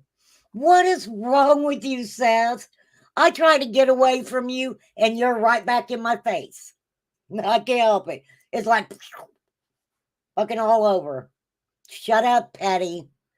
Petunia, I know you got a lot to say, okay? I can handle this.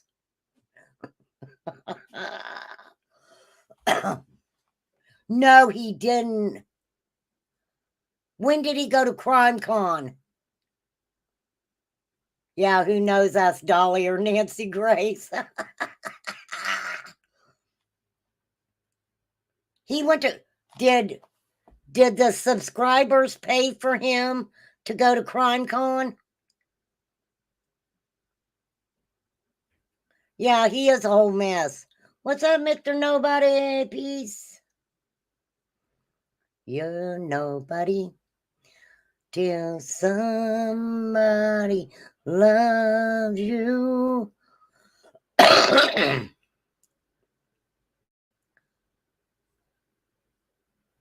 Okay, I understand that, Chai. But Seth, how do you know Sebastian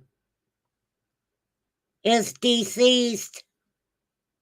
Oh, Loves Alert said he did not go to CrimeCon. Oh, fuck you, flies. I couldn't help it. I just asked a question. I just asked. You know my OCD? I've got 7 minutes.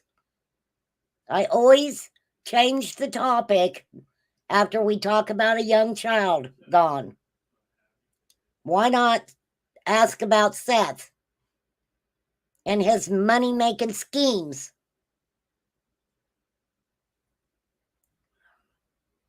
I'm just going to pray.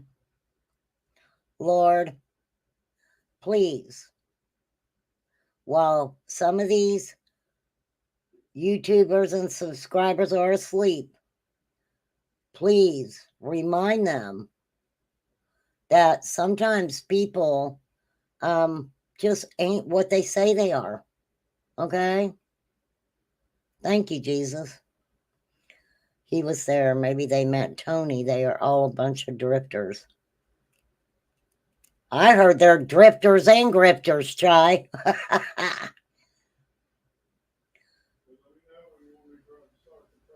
I saw pics of Seth there. When was this? Let me see. I'll find out. Hang on. I'm going to look it up because I'm like that. I'm going to look.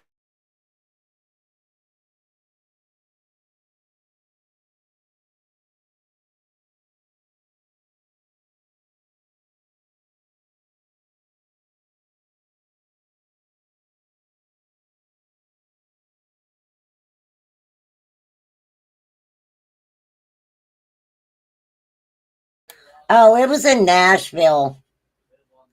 It was in Nashville. That's not too far away. That's a little bit of gas money for him, right? Dang, I should have went. I'm going to go next year. Let's see where it's at next year.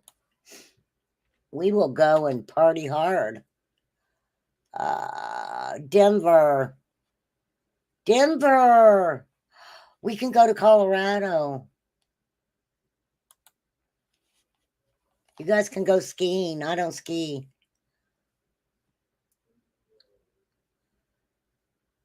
Yeah, I ain't seen no picture of Seth at no Comic-Con. But he could have won if it was in Nashville. But are you guys really gonna think that if Seth had a chance to, why wouldn't he? I mean, if JonBenet Ramsey's dad was there, wouldn't you think that Seth Rogers, the big kahuna over everything about his missing son, and he's got this great team of people, and why wouldn't he want to talk to Mr. Ramsey? That's right. Spent my last year Rocky Mountain Way. Couldn't get much higher. Oh, it is fun? Damn. I'm going to go. I'm going to go and have some fun. Lisa tells you where to go. Yeah, Flights tells me where to go all the time. I'm telling you. I'm telling you she does.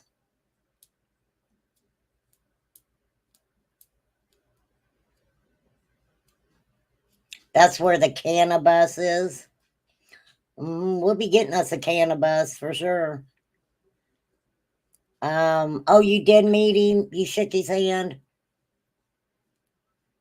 You know, JonBenét Ramsey case, I don't think I've ever even talked about it. And the weirdo guy that... Okay, so JonBenét Ramsey, after she passed away, there was an American that had moved to Thailand, and he was basically a pedo, and so he was really strange. And he wrote a letter saying that he was responsible for JonBenét's passing. It's freaking weird. Freaking weird.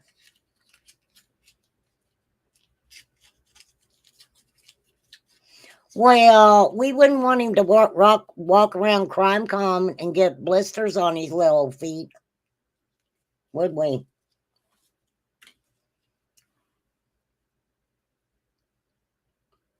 I'll find the tea or facts, whichever comes first. Well, sometimes if you follow the tea, you might find out a few facts. You never know. Yeah, that's right. Wouldn't he have to have JonBenét's dad's permission to stream it?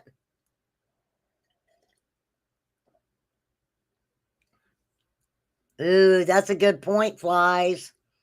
Maybe he knew her dad wouldn't let him drag Katie and keep it on Sebastian.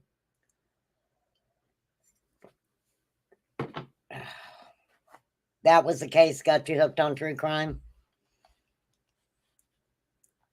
You know what case got me hooked on true crime? I went to high school with two sisters. And back in the day for us, it wasn't nothing to hitchhike somewhere.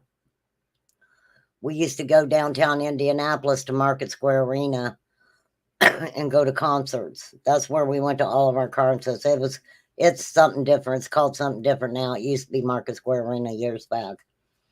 I can't remember what concert was going on, but they decided together that they would hitchhike and go to Market Square Arena and go to a concert, which, like I said, back then, that wasn't a big deal. That really wasn't a freaking big deal. And the man who picked them up had taken them out. He took them out in a cornfield, and they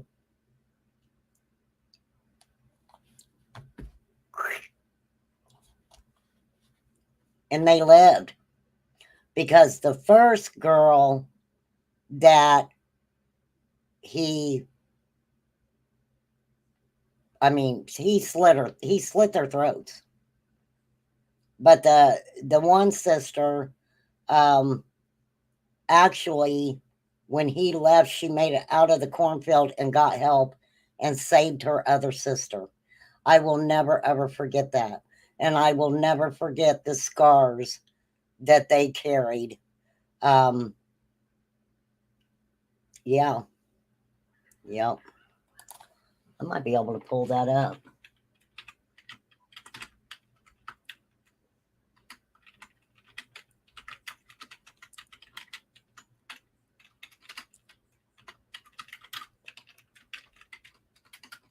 Let's see if I can find that.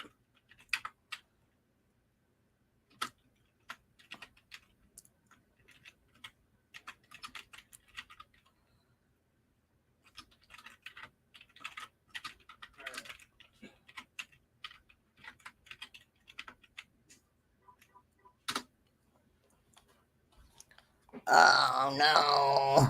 No, that's not what I want to. Here we go. Let me try this.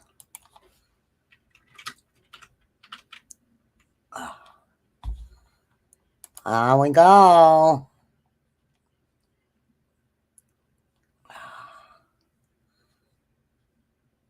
Here we go. This is it. This was back in 1975. I'm getting ready to show you because I'm not fibbing. Ow! Oh. This is the case. I should follow it. I should talk about it. Okay. Let me pull up. January 19th, 2024.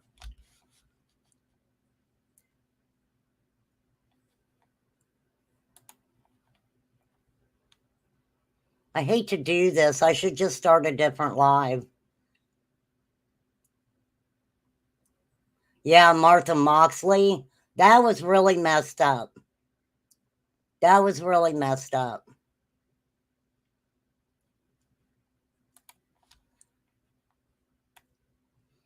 DNA proves as a long unalived man attacked 3 girls in Indiana nearly 50 years ago. Yeah, I knew 2 of the girls. A man who died in Texas prison decades ago has been identified as the person who abducted and stabbed 3 Indiana girls and left them in a cornfield nearly 50 years ago. The girls ages 11, 13, and 14 survived the attack, but a clear suspect was never pinpointed and the case went cold until now.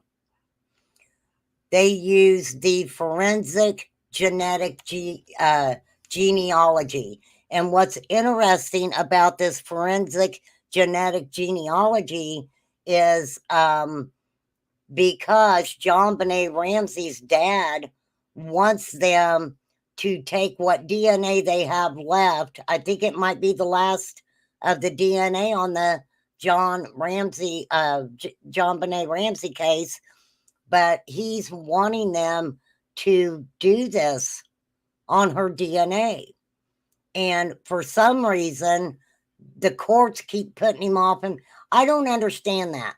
I would think that a person's father would or mother would have control of DNA in their child's unaliving case after so many years, right? They're not wanting him to do it. They're not wanting to give him permission to do it. Chappaquiddick.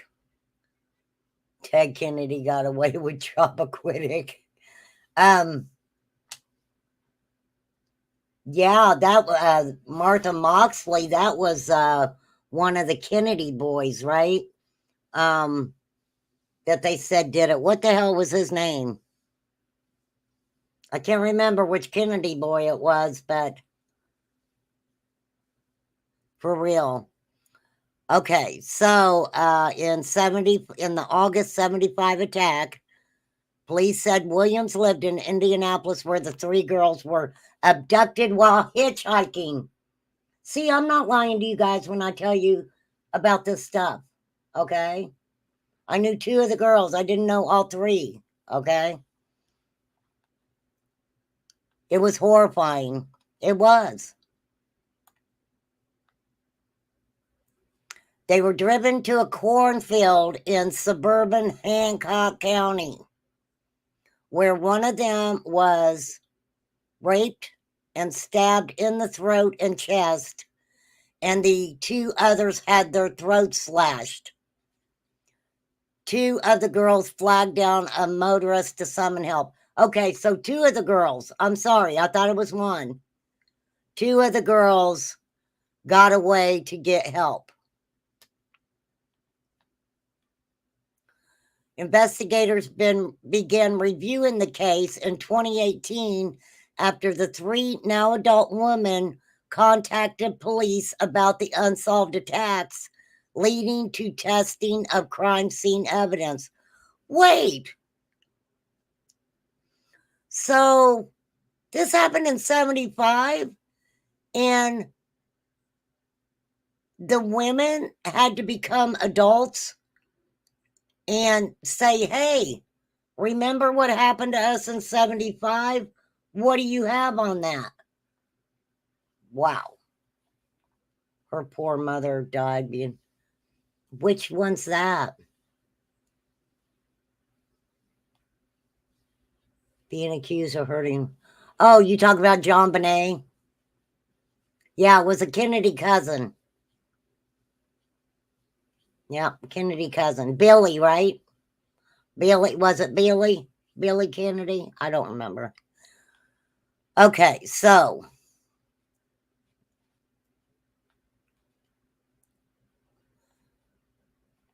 they did have a full DNA profile of an unknown male from previously gathered evidence.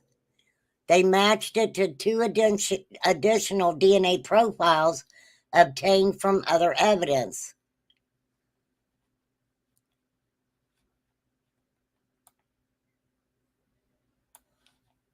After ancestry analysis helped identify the suspect's children, samples from Williams' relatives helped confirm his identification as the attacker. I'm not going to tell you the girls' names. They're there. I'll say Sherry and Kathy are sisters, and then the other girl's name was Candace. Recounted at a news conference Thursday how they remain committed over the decades to pushing law enforcement to identify him.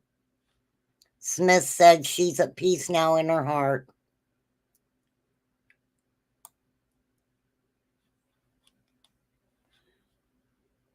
Rottler and Trick said they've forgiven the man in order to continue with their lives. So, what am I saying here? Shit was really messed up back in 1975. Crazy stuff going on. These girls didn't deserve that. They didn't deserve it. And I'm going to tell you how I kind of felt bad for them. But I believe that when I knew them way back, they seemed to be two sisters who were very, very close. But I know that the scars had to have bothered them from people looking at them all the time and things, and what young girl wants to continuously tell people what has happened or been done to her over and over? Kids are curious. But that is something I'll never forget in my whole life, ever.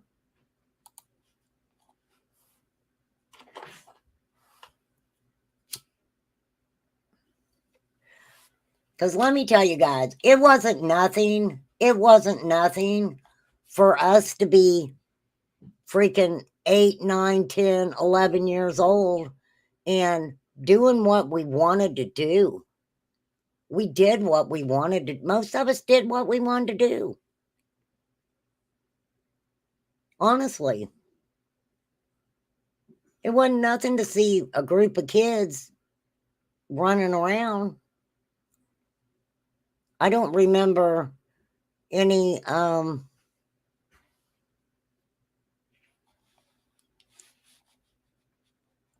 yeah, that's pretty wild.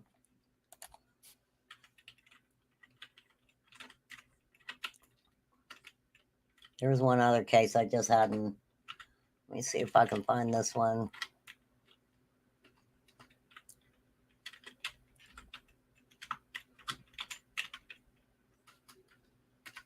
And then I'm going to get off here.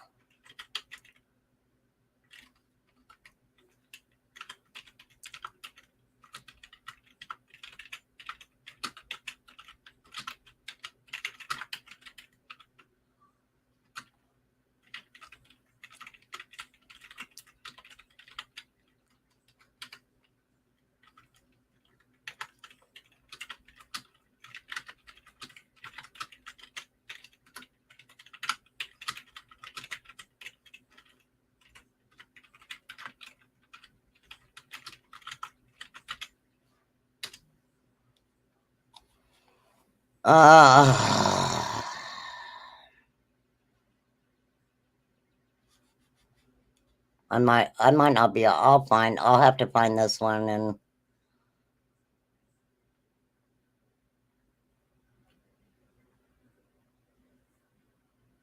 because it's a really old case.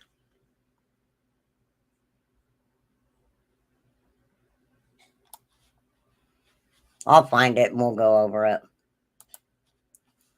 But yes, this happened to these 3 young girls, so. Okay. Yeah, let's get things shook up here a little bit.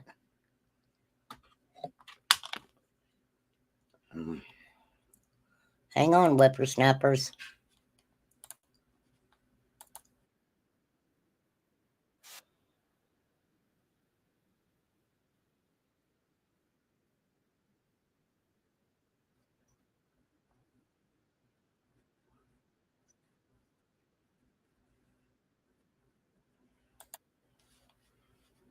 I'm going to watch this with everyone. All right, here we go. Thank you, Greenfield Reporter. I knew that story would be there. All right, what the heck is this? Online stores pops up. What? Oh my gosh, no. No. Trigger warning. If this says what I think it's going to say, remain calm. Probably won't be so calm. Oh my God. Okay, hopefully you guys can hear it. Sebastian Rogers is still missing, and while it's still very important to keep his face and story out there, I sometimes think that it's being done in the wrong ways. The drama and the speculation is just on another level in this case, and we must not lose sight of what is important. Finding Sebastian Rogers. Many have pointed the finger at his mother and stepfather, better known as the Proudfoots, because their statements have had inconsistencies and red flags.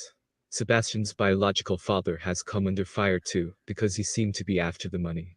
People claimed that Seth wanted money for appearances and started a channel for monetary gain. There were also claims that the GoFundMe was fishy, since his sister started it up soon after Sebastian vanished, claiming that Seth couldn't work, as he was searching for his son. Am I wrong, or has no parent offered up a reward for the safe return or for any information leading to Sebastian? Did I miss that?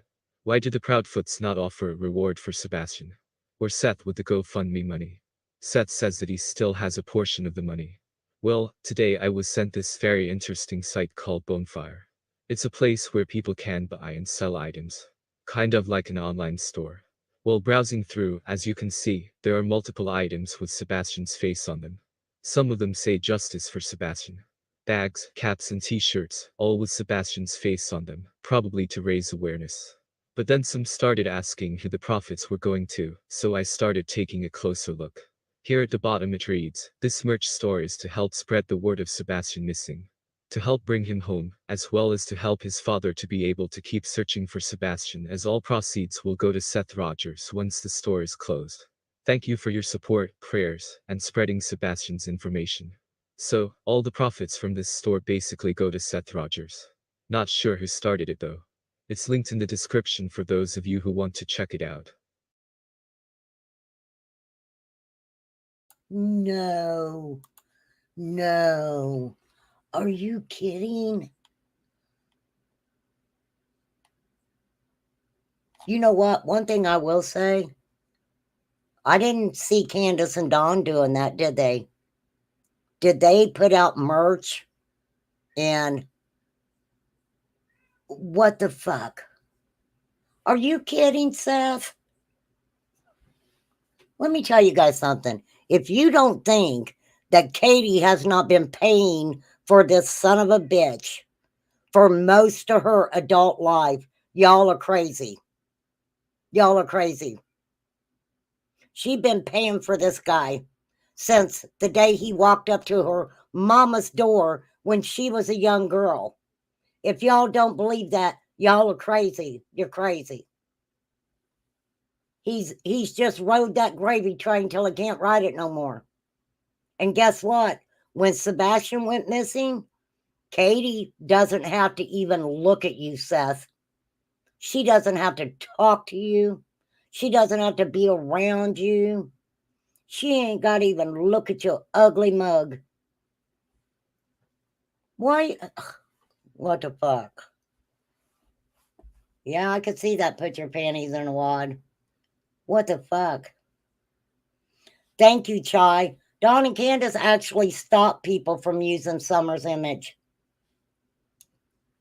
Tim Mullins, did you forget about that when you may have been talking to your buddy Tony Mathis to give suggestions to Seth on how to ride the gravy train when their child goes missing, Mr. Amber Alert family guy? What the fuck, Seth? What? You want people to pay you until you can figure out how to hurt yourself to get your disability to come in? I'll tell you why I think Chris's mama didn't want to help you find a place to live. Probably because you had went through quite a bit of their money, right? When you were moved to Tennessee to be a part of your son's life. I want to know, Seth. I kind of want to know.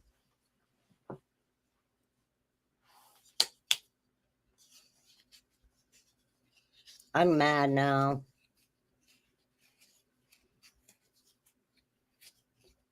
Does this guy think it's okay?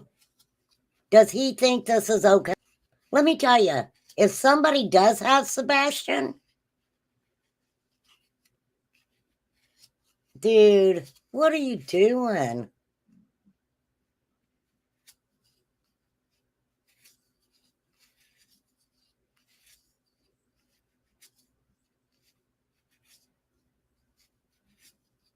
Yep, apparently he does.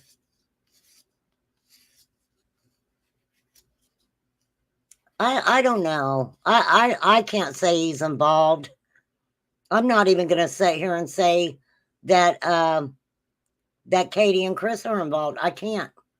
But one thing I can say that I see is fuck, I got too much to say about this. I really do.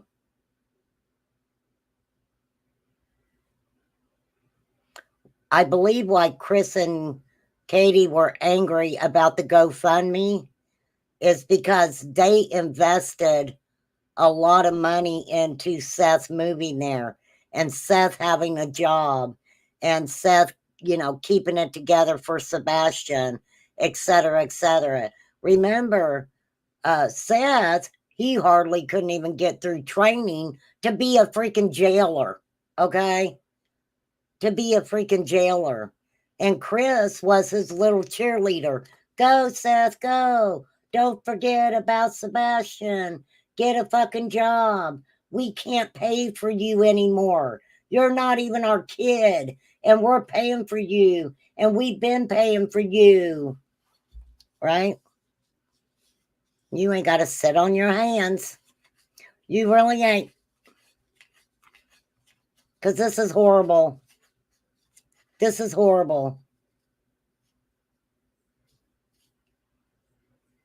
The problem is these, and excuse me, if the shoe fit, wears it.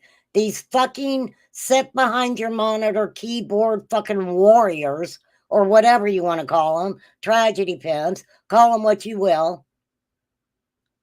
They do not know these people well enough to conduct what I call a law enforcement interview.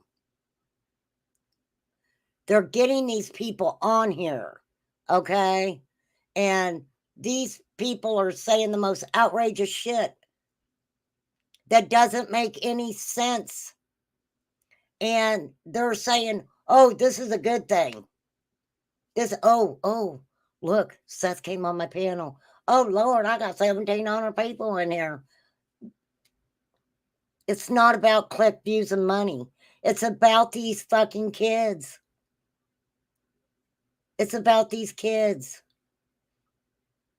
If y'all can't do something outside of YouTube to make a little bit of money, so you don't have to do fuck shit for money, Think about going along the lines of something else. Oh yeah.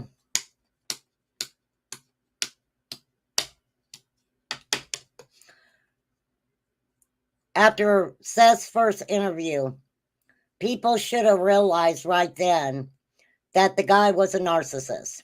Okay. Now, did we know that about his shoulder problems?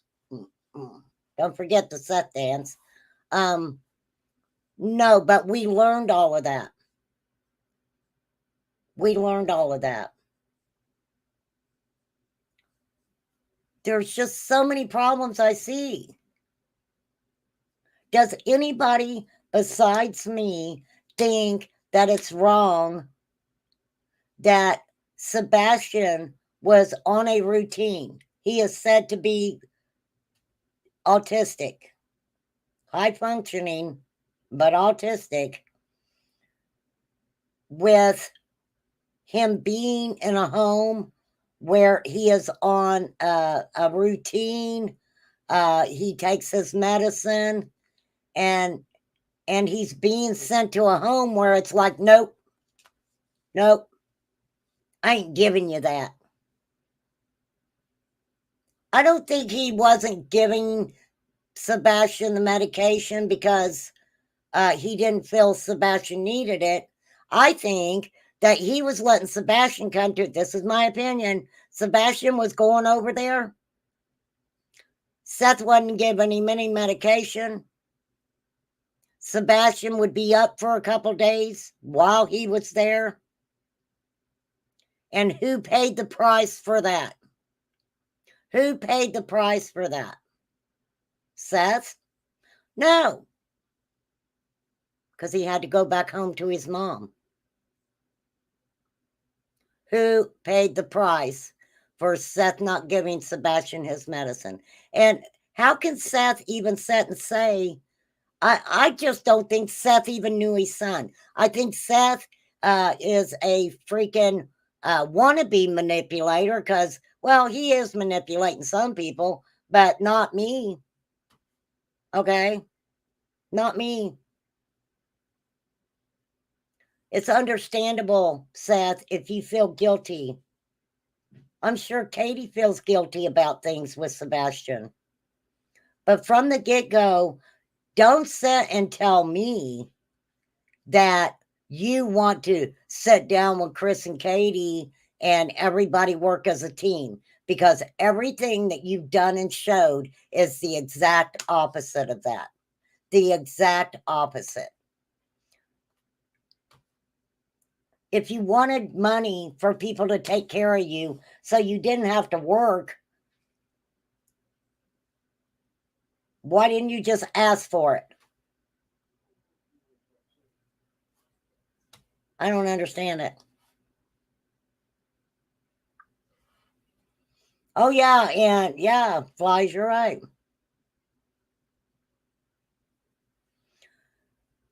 Let me say this about the CPS stuff. Unless I personally see a receipt that is notarized,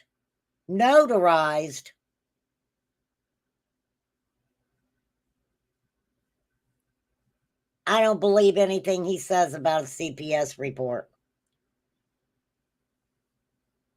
I don't.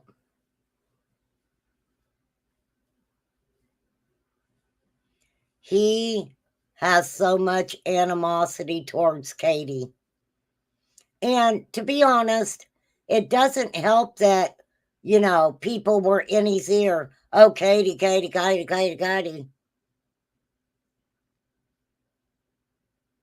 That's what I was saying, Lisa. Yep. What better way to get back at Katie by doing that? Because then what happens? Seth was brought to Tennessee to man up.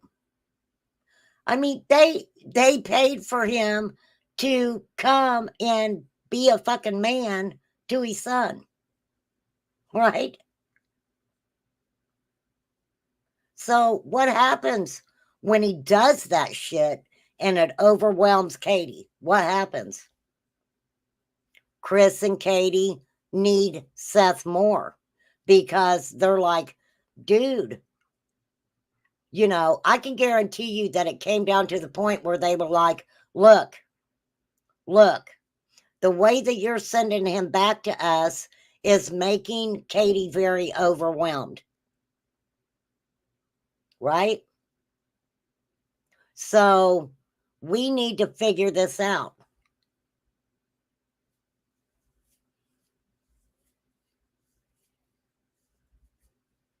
I mean, look, Chris busted him out and he fucking ran from Chris when Chris was like, you know, we stood in the kitchen and Sebastian said he did not want to be homeschooled. He did not want to come and live with you, Seth. And he said something like, yeah, oh, my Wi-Fi, click. Whatever. Swiss rolls, nutty bars, all that sugar for snacks. Yeah, he didn't mention the tofu. I remember him not mentioning the tofu until Katie mentioned it. Yes, ma'am. It always was that. What is Sebastian like? Well, you know, well, he doesn't now. He's not crazy about freaking Star Wars and stuff. Oh, but that's my favorite. And every Christmas we'll go watch the new Star Wars and go out to dinner or something.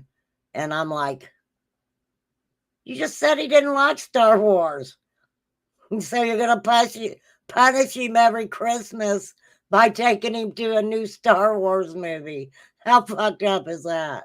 I'm telling you guys, this dude is just, I don't know. It's like fucking whack-a-mole. Oh my gosh. But what do we do? What do we do, y'all? Seriously. What do we do? Nothing. Nothing. There ain't nothing we can do for this guy acting like an idiot. I mean, I always said I'm empathetic toward him having a missing son, and I am. But he needs to quit acting like he's out there marching up and down the street and going out in the fields and going out in the woods. Dude, sitting on your ass in your fucking truck, talking to people and telling people what to do is not fucking looking for your son.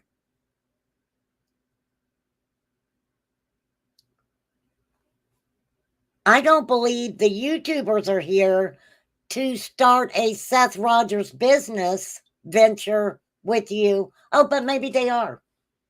Maybe they are. Maybe you all hooked up about it.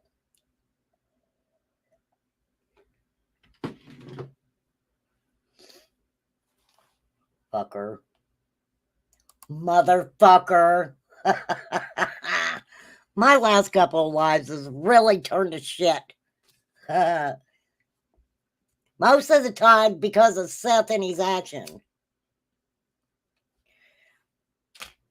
This is what I think. This is what I think. I think Katie took wonderful care of Sebastian. Maybe there was bumps and bruises and whatever, but I think Katie did her best for Sebastian. I believe that Sebastian was a 15-year-old boy, okay, hitting puberty and everything else, and Chris wasn't around all the time, and so Chris wasn't his father. Chris was his stepdad. Okay. And, you know, I can see them saying, look, he's your son. He's your son. So let us help you become a part of your son's life. You know what bothered me, and I don't think it probably bothered anybody else? When the comment was made, oh, I can't remember what I was going to say. There's so much has been said. There's just so much has been said.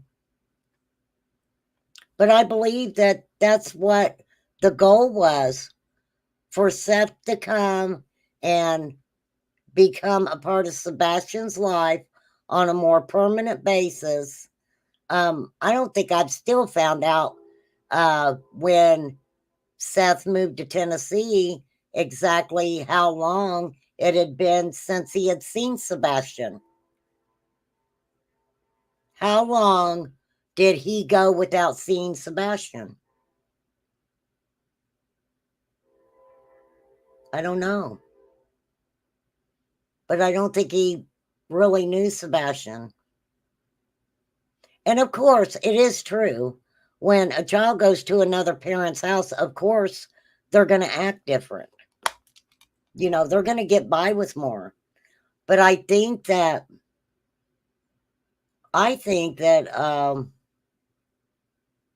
maybe very quickly, where Seth messes up with me a lot is saying that Sebastian had the mind of a 10-year-old.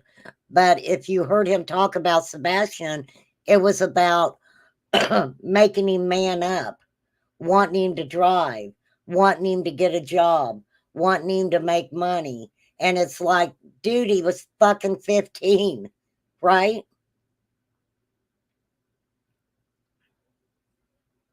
Yeah, it's disgusting.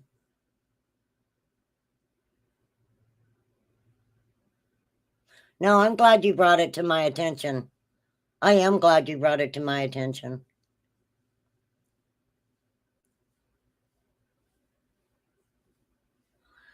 Absolutely. Thank you, Chai.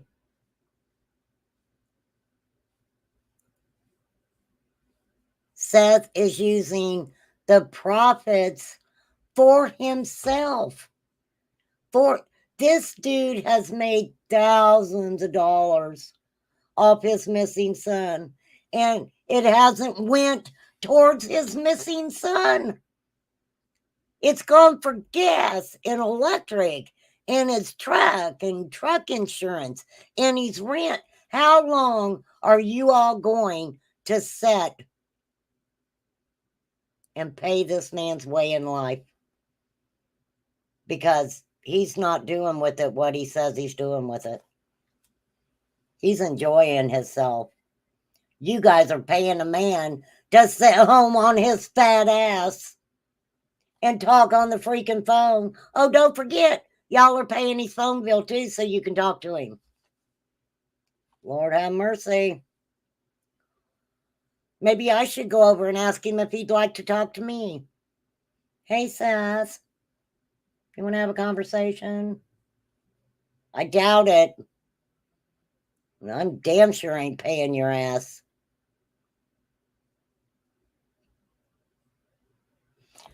Even when the paperwork showed where the problem started with Katie and Seth, he still denied everything. Everything. He did not take responsibility for any of that. That was Katie. Yeah, she wanted me out of the house. She knew she could do it that way.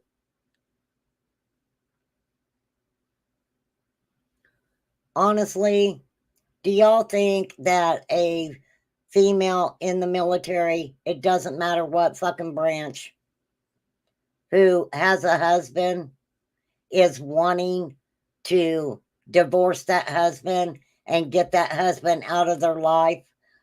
It's not easy for a single mother who is in the military. And honestly, it doesn't sound like that Katie hung around her mom very much. Seth seems like the type to me that he befriended Katie's mother had been chummy with her, was all good in the hood with her when he was piddling around with Katie when she was younger. But then Katie got to a certain age, right? Y'all made Katie have Sebastian, which is all good because guess what? She was in his life until the day he went missing. Katie has been a constant in Sebastian's life. But what happened, Seth?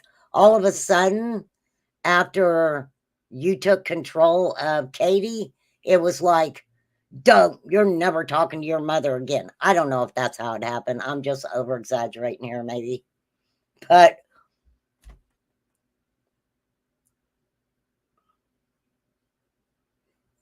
that's the sad part. Katie and Chris don't say shit about Seth at all. At all.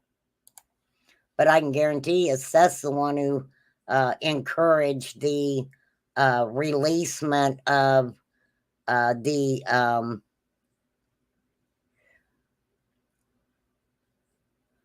about Katie's mom. I can guarantee you that.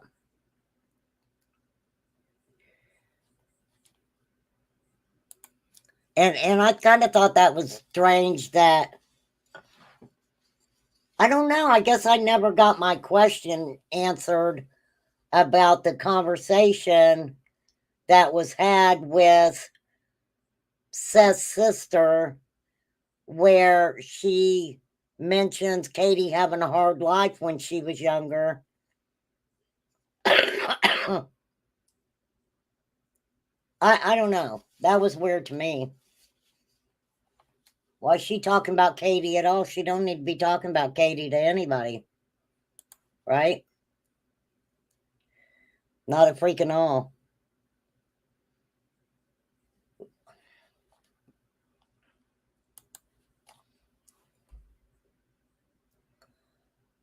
I just feel like when it was said that Seth was kind of told, you know, it's not a good idea if you start GoFundMe's and stuff.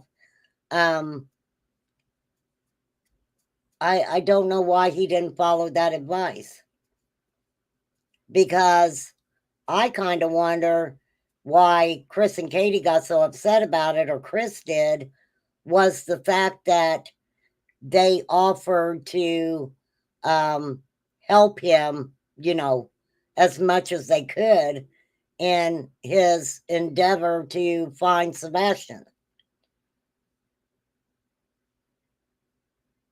Because other than that, why would they get upset about a GoFundMe? There's a reason law enforcement suggested not starting a GoFundMe and stuff. Right?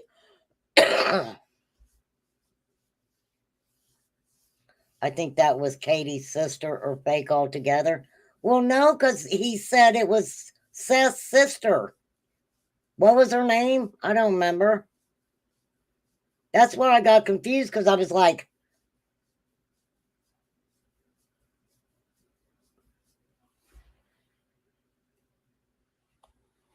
I don't know why. Well, I don't know. I don't know. I don't know, y'all. I don't know fucking everything. I do know. I do know. I know that grass is green. And we got baby eagles. I don't know what we're going to do when they leave the nest. I guess we'll have to find some different babies. I don't think we can show fly babies. I'm sorry, flies. I don't think we can show baby pictures of your kids. I ain't showing them maggots, flies. I'm not. I don't know. I mean, what do we do? Start hashtag Sessa manipulating, narcissistic, asshole Loser. I don't know. We can break it down. Let's see. SIANAL.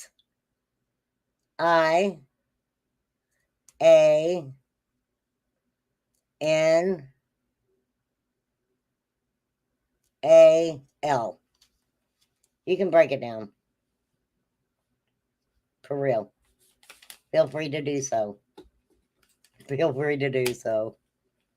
I wouldn't even know what to say to that guy. Just looking at him, I'm like, ugh. Makes me want to pull my arms off. Makes me want to pull my shoulder out of socket. I'm serious. It's like, hold on, dude.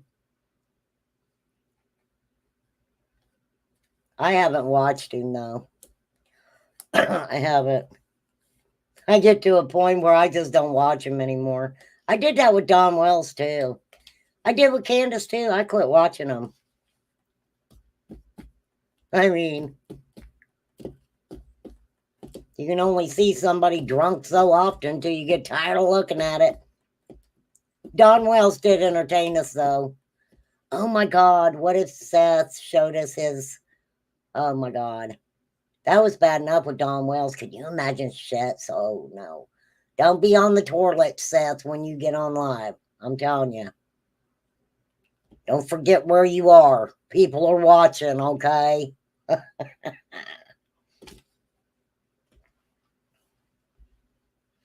You know why I think if you think about it with law enforcement, I wouldn't think they would want people to set up GoFundMe's and stuff.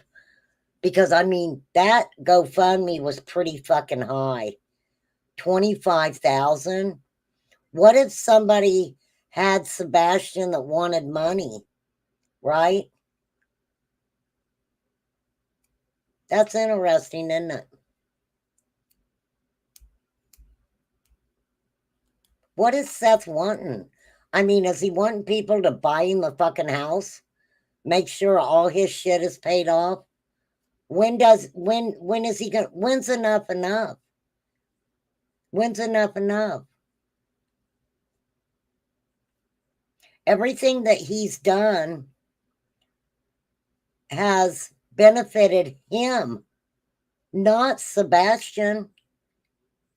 Not Sebastian. I mean, what kind of guy says, take checks to this lawyer, but it has to be checks. You can't do it online. It has to be checks. And first he said, and you have to bring them to him. And then he was like, oh no, you can mail them. And then he was like, oh yeah, you can, just send your checks there. But I ain't talked to the guy. The guy hadn't even called me back. Who the fuck says that? Do people not realize what he said? Hey, y'all, send me some checks, okay? You can send me some checks. And don't worry, you can mail them, okay? You don't have to come to my house personally, okay? And just to let you know, it's for me, okay? What? Hang on. Hang on, Todd's hollering.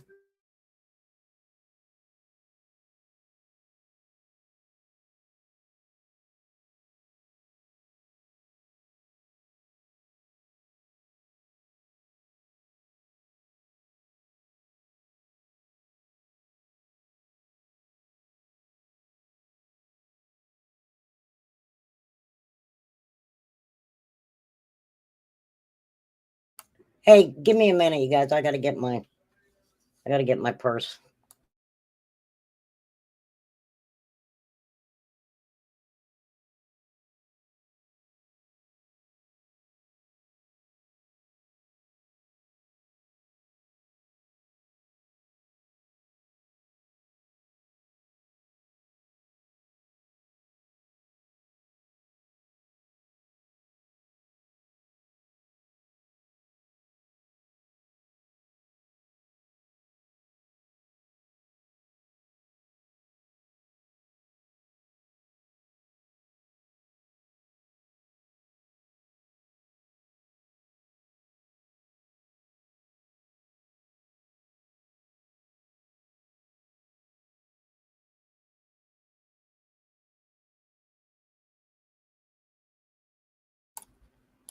All right, I'm back in the saddle here, bitches. Sorry, I had to give Todd something. I like the whole bed, all the covers, read what's allowed, TV, eat when I want. I'm living the life. Yeah, he should have followed the rules. He should have cared enough. I think just to get back at Katie that that he's I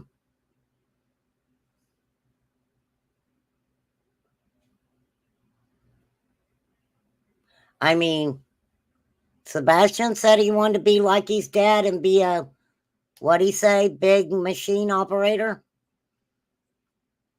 Wanted to run a crane? He wasn't talking about Seth.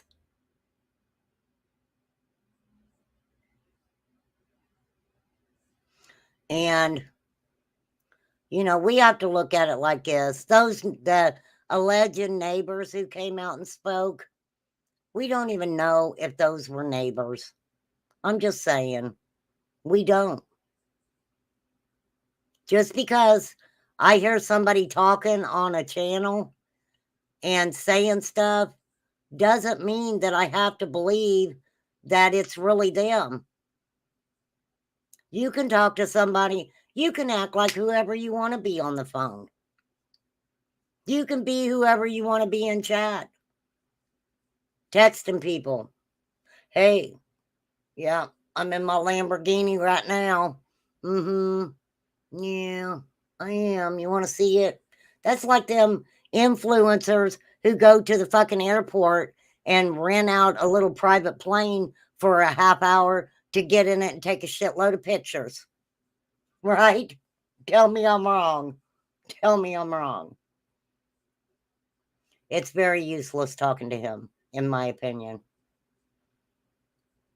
I mean, and common sense should freaking tell everybody if law enforcement still has those devices, there's a reason they still have those devices. Okay? Seriously. I think Seth feels guilty about a lot of things, but you know, instead of, I mean, come on. All right. Who fucking is so narcissistic that they read a book on how to raise a fucking kid and they want their kid to do exactly like the book says? Amen on that, right? Seriously, who does that? How many people, put a one in chat, how many people read a book and made their child uh, make sure that everything in that book that child was doing? I didn't. I didn't at all.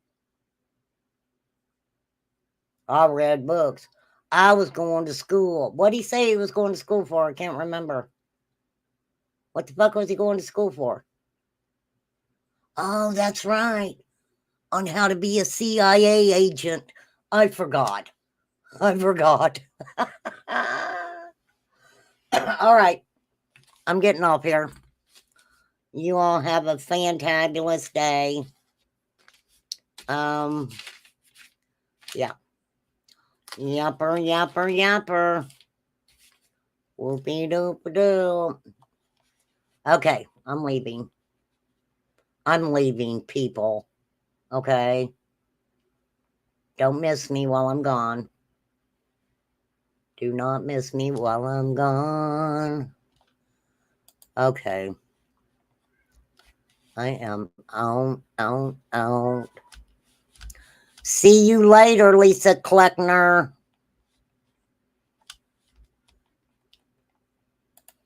I guess keep me posted.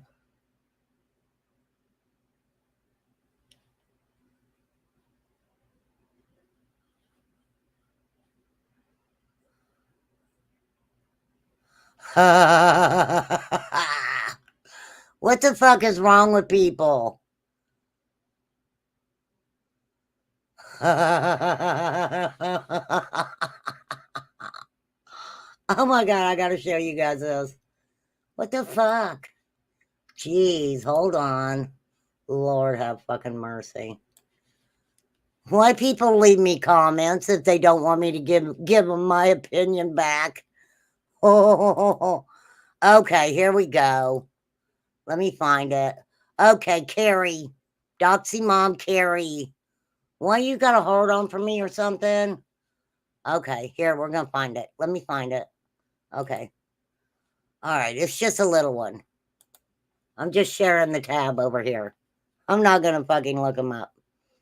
Okay, so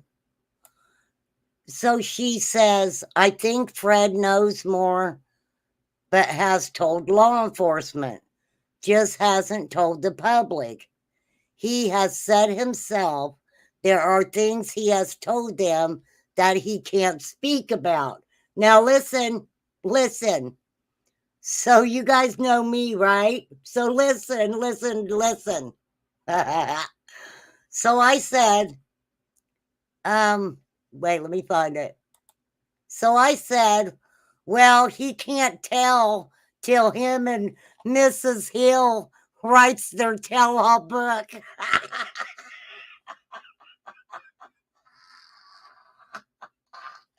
You guys know how I am.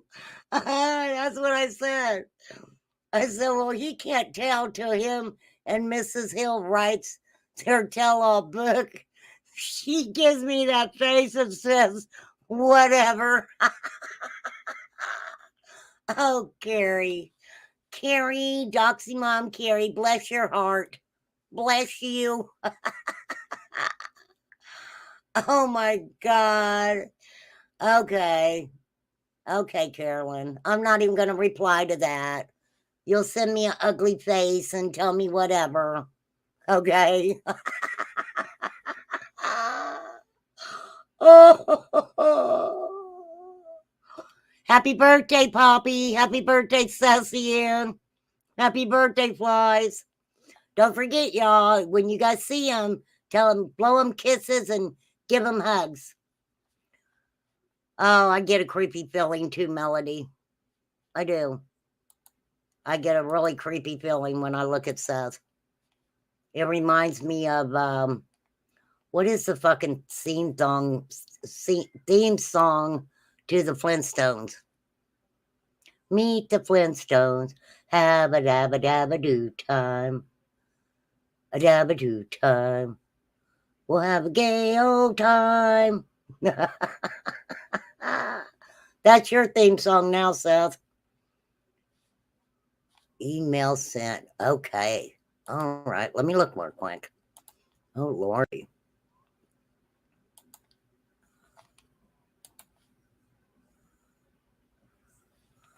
Oh my gosh. Are you kidding me?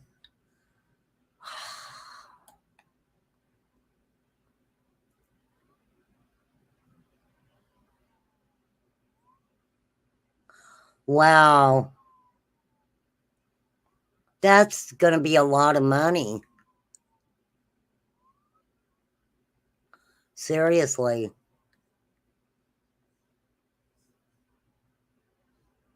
How come the green is more expensive?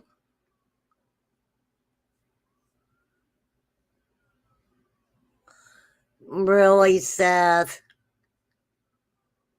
Even the fucking grocery bags are $35 and $32? Organic cotton? What the fuck is that? What is organic cotton? What is organic cotton? Oh, thank you guys. Even though it's not my birthday. I hope everybody tells you guys happy birthday all the rest of the day. I love you guys. You know I do. Oh, you thought I thought Captain Kangaroo. He was pretty creepy too. But you know who gave Mr. Rogers a bad name? Pee Wee Herman. When they busted Pee Wee Herman out, people were looking at Mr. Rogers like, I don't know, dude. You're pretty weird. It is real. It is a real store. What the fuck is organic cotton?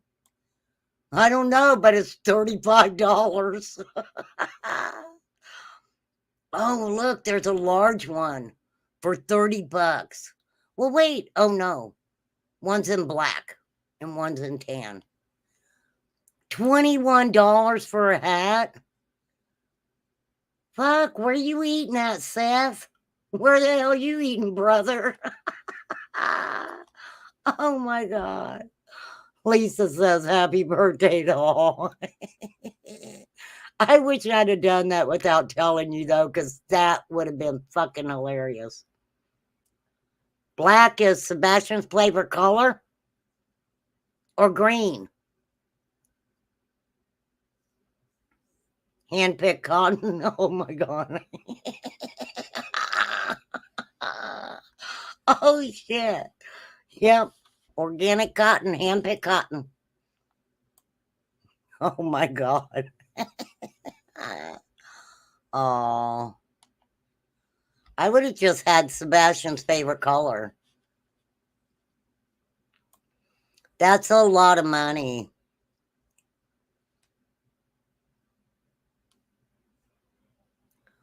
Well, I hope.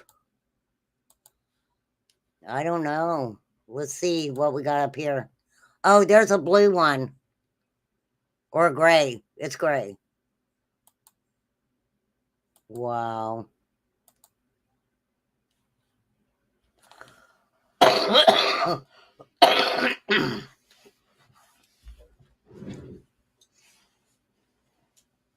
Get your merch. It's going fast. Fred's face with Captain Caveman's body. Ooh, had that big old piece of wood. What a guy. Ladies, line up. Line up. Oh, I know. Don B and Seth can have a competition. I got to go back and I got to find my content where I showed the Don B handcuff video.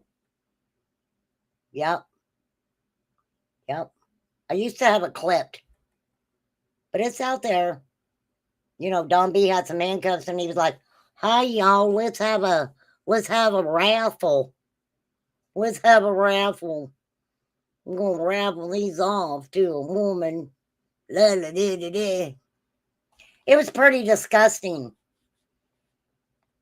Oh my God, Seth. Not cool. Not cool.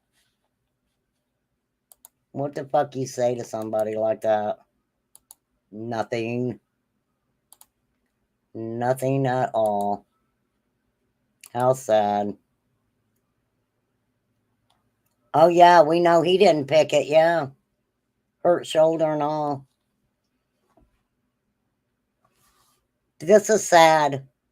How sad is... How sad. You know what touched my heart the most? It really touched my heart when Katie said that, made the comment that when Sebastian comes back, he's going to have a lot of friends. A lot of friends, right? That's what he wanted, was friends. And it seems to me that when Sebastian was with Katie, that she did try to do things with him. And, you know, they were around Chris's family too and stuff. So it's not like Sebastian and Katie were alone together all the time. She got him out and did things with him. Right? And then he goes to his dad's. And look, we can sit here and say that Seth did the best he could, and I'm sure he did in a narcissistic way, right? No way would I, but I'm a woman, you know, I've been a mother. I would not, I don't care. I'm just the type of person, if when like Pammy's dad would have had her, I don't think if there was anything wrong with her, or I had her with anything wrong with her, that we would not have got together and said, hey, you know, she's not feeling good this weekend. Make sure she takes this Tylenol, or, you know, like, hey, um, you know, this is going on, so keep an eye on this or whatever. I don't understand. I don't think it was that Katie didn't want to work with Seth. I think that Seth, this is just my opinion, I think that Seth was telling Katie what she should be doing with Sebastian and not the other way around. Just a feeling I have. Because I'm like that. I have weird ass feelings. What am I looking for? The con who was searching. Did you send it to me? Okay, wait, I got two things from you here. Oh, I got it. Okay. Oh, you guys are just giving me all these goodies. I should have started with Seth. Here we go. Let me hear it. I gotta hear it. All right, here we go. Foster deceived search as the what? Okay, here we go.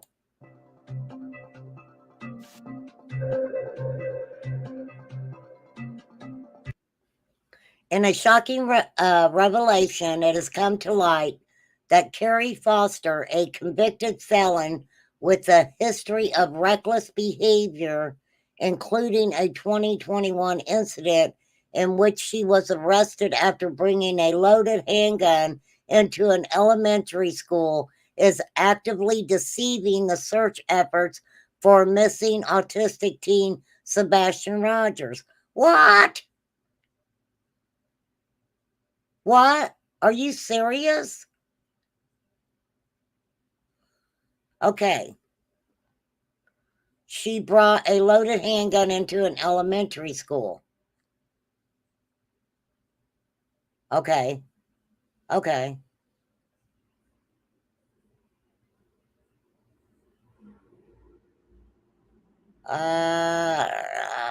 Actively deceiving the search efforts for missing autistic teen Sebastian Rogers, who mysteriously vanished sometime after 9 p.m. on Sunday, February 25th. No, that's not true. But if you want to say after 9, I guess you can. Unbeknownst to the community, Foster has been operating under a false facade, concealing her troubled past and leveraging her position within the search operation to spread lies and misinformation to her group, where she holds the admin status, which consists of over 6,000 members. Wow, 6,000 members? I would like to have 2,000 subs. 6,000 members. With cunning confidence, she manipulates the genuine intentions of volunteers, leading them astray with false promises and baseless claims. Let me turn that music off. Sorry, I'm not a music person.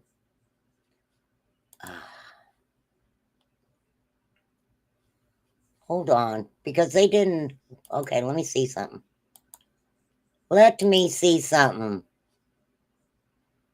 Under her false claim of insider knowledge, she has brazenly directed search efforts beyond the boundaries established by law enforcement and has trespassed on private property via horseback while insinuating that she was carrying a firearm. She claimed she had authorities' permission to do all of this, which has been proven false by authorities. Who put this out? Who put this out? Do you know? The time for complacency is over. Let us unite in exposing Foster's treachery and reclaiming the search efforts for Sebastian's sake. We cannot afford to let Foster's description stand. A detective working on Sebastian's case has confirmed that Carrie Foster has absolutely no authority in this case and that her criminal background prevents her from even passing out flyers. Wow, are you serious? Was she gaining monetarily from this? Hey, act right, people. Was she gaining monetarily with this stuff? Lord. Where's my cigarettes? Oh, here they are.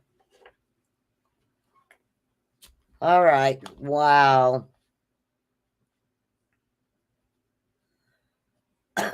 Carrie's criminal record can be found. Has anybody pulled up her criminal record?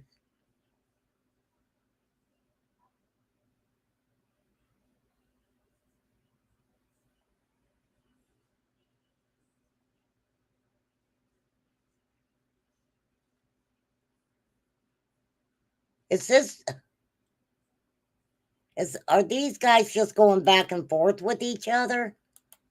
What is wrong with them?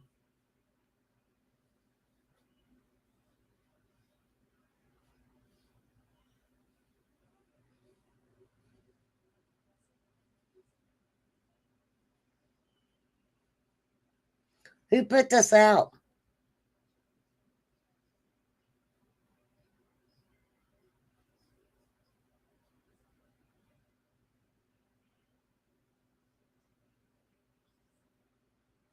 No fucking way. No way. Wait. Do you realize what you sent me?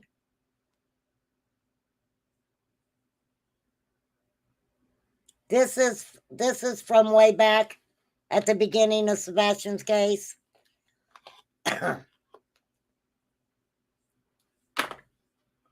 What about him, Sassy Ann? Oh, this was on that last night.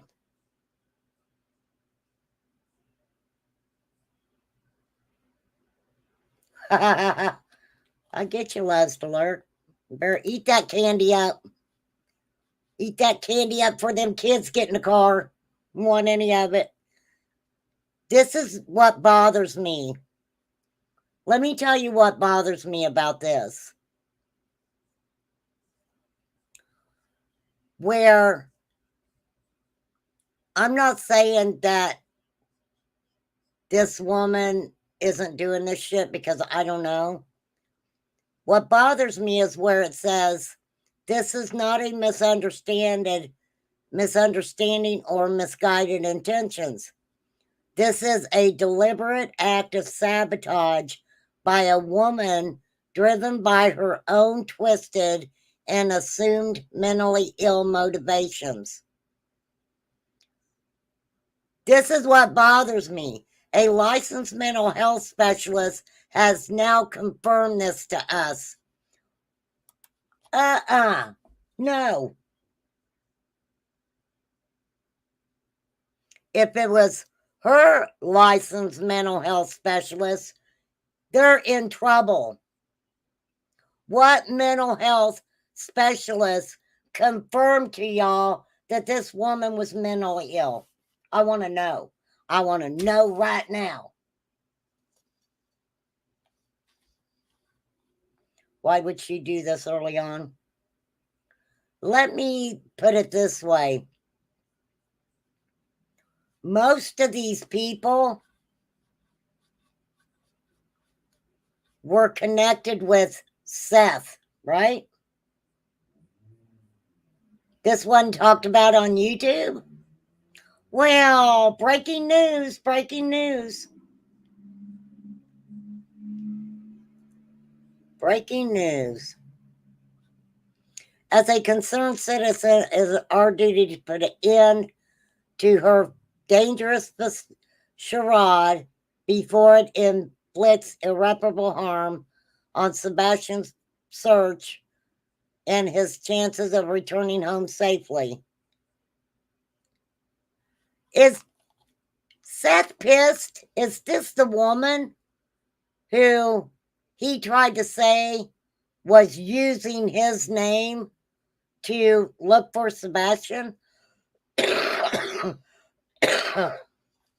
Inquiring minds want to know. Okay, I got cotton mouth. I gotta go get something to drink.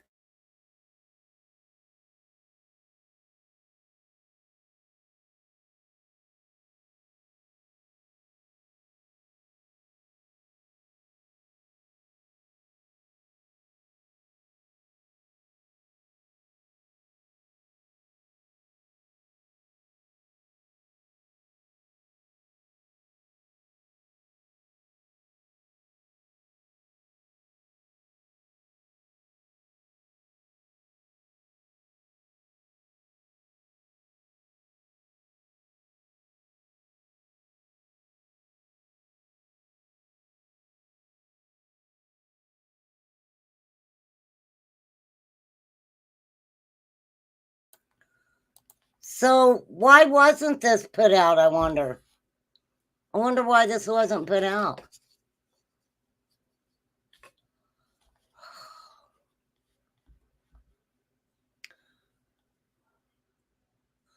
Do you?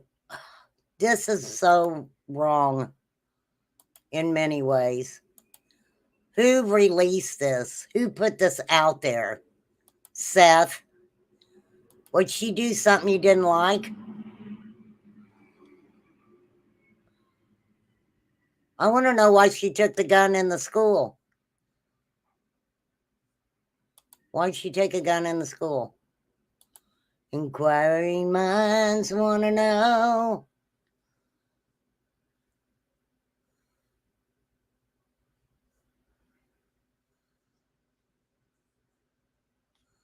Huh. All right. I'm not going to look her up.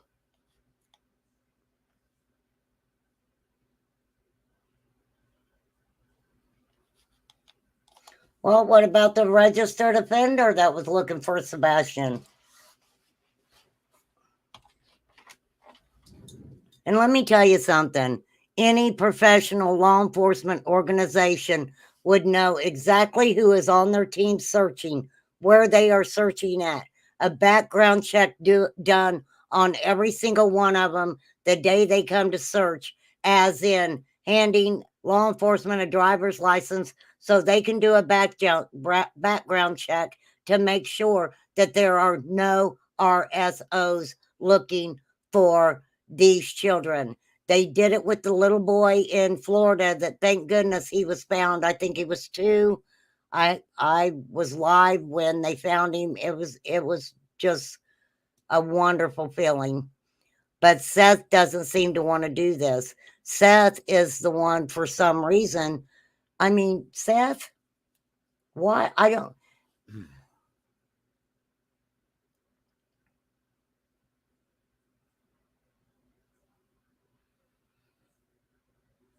Yeah, I get it. It's more distraction.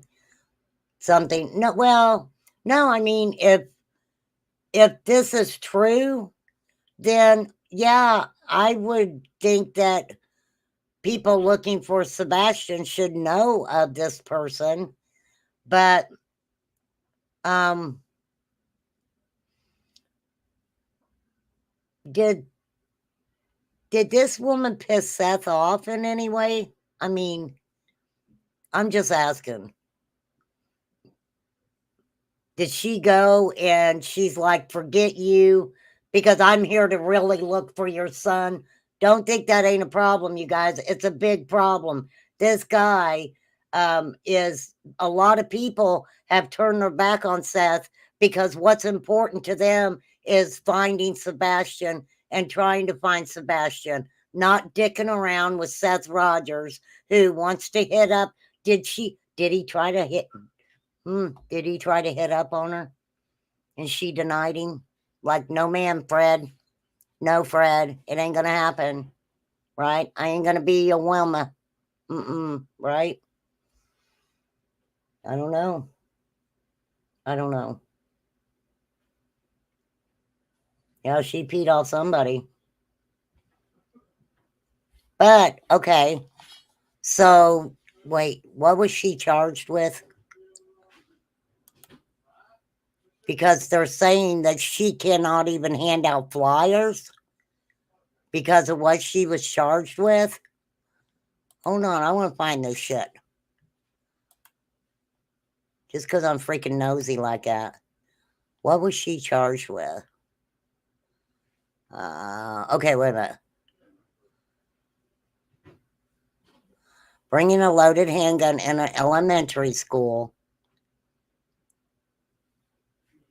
But I can guarantee you, okay, we don't know if she's deceiving search efforts for the missing boy. We don't know that. Okay, we don't know that to be a fact.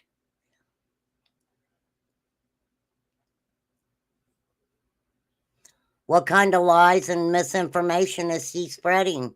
If you're going to put out that this woman is spreading lies and misinformation, and I'm not trying to play devil's advocate, you need to bring the fucking receipts for that on. Just my advice.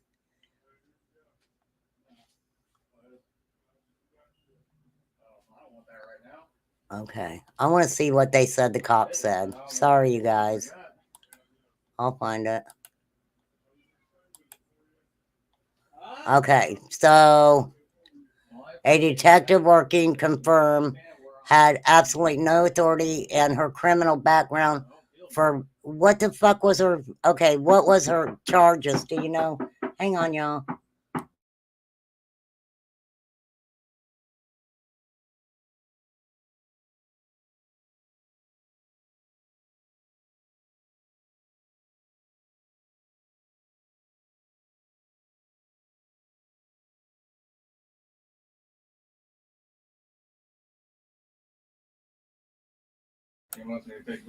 All right. I don't want to look up the freaking department's website. Hold on, y'all.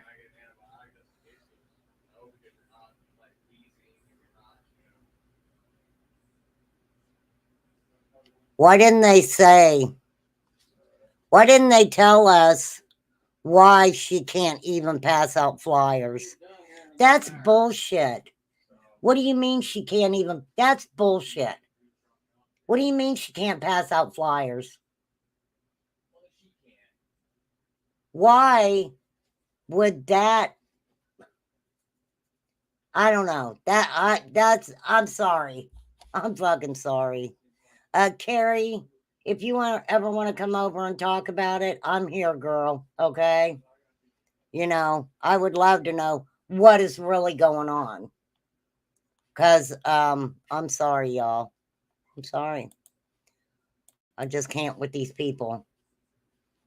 Yeah, she probably pissed Seth off, is who she fucking pissed off. I don't think he, you know, he's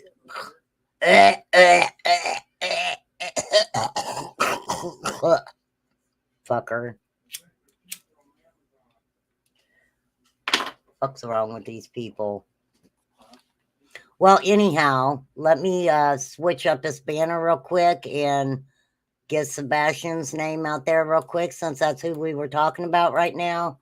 I think I got a banner for every freaking missing kid there is. Need to find all of them. It doesn't matter.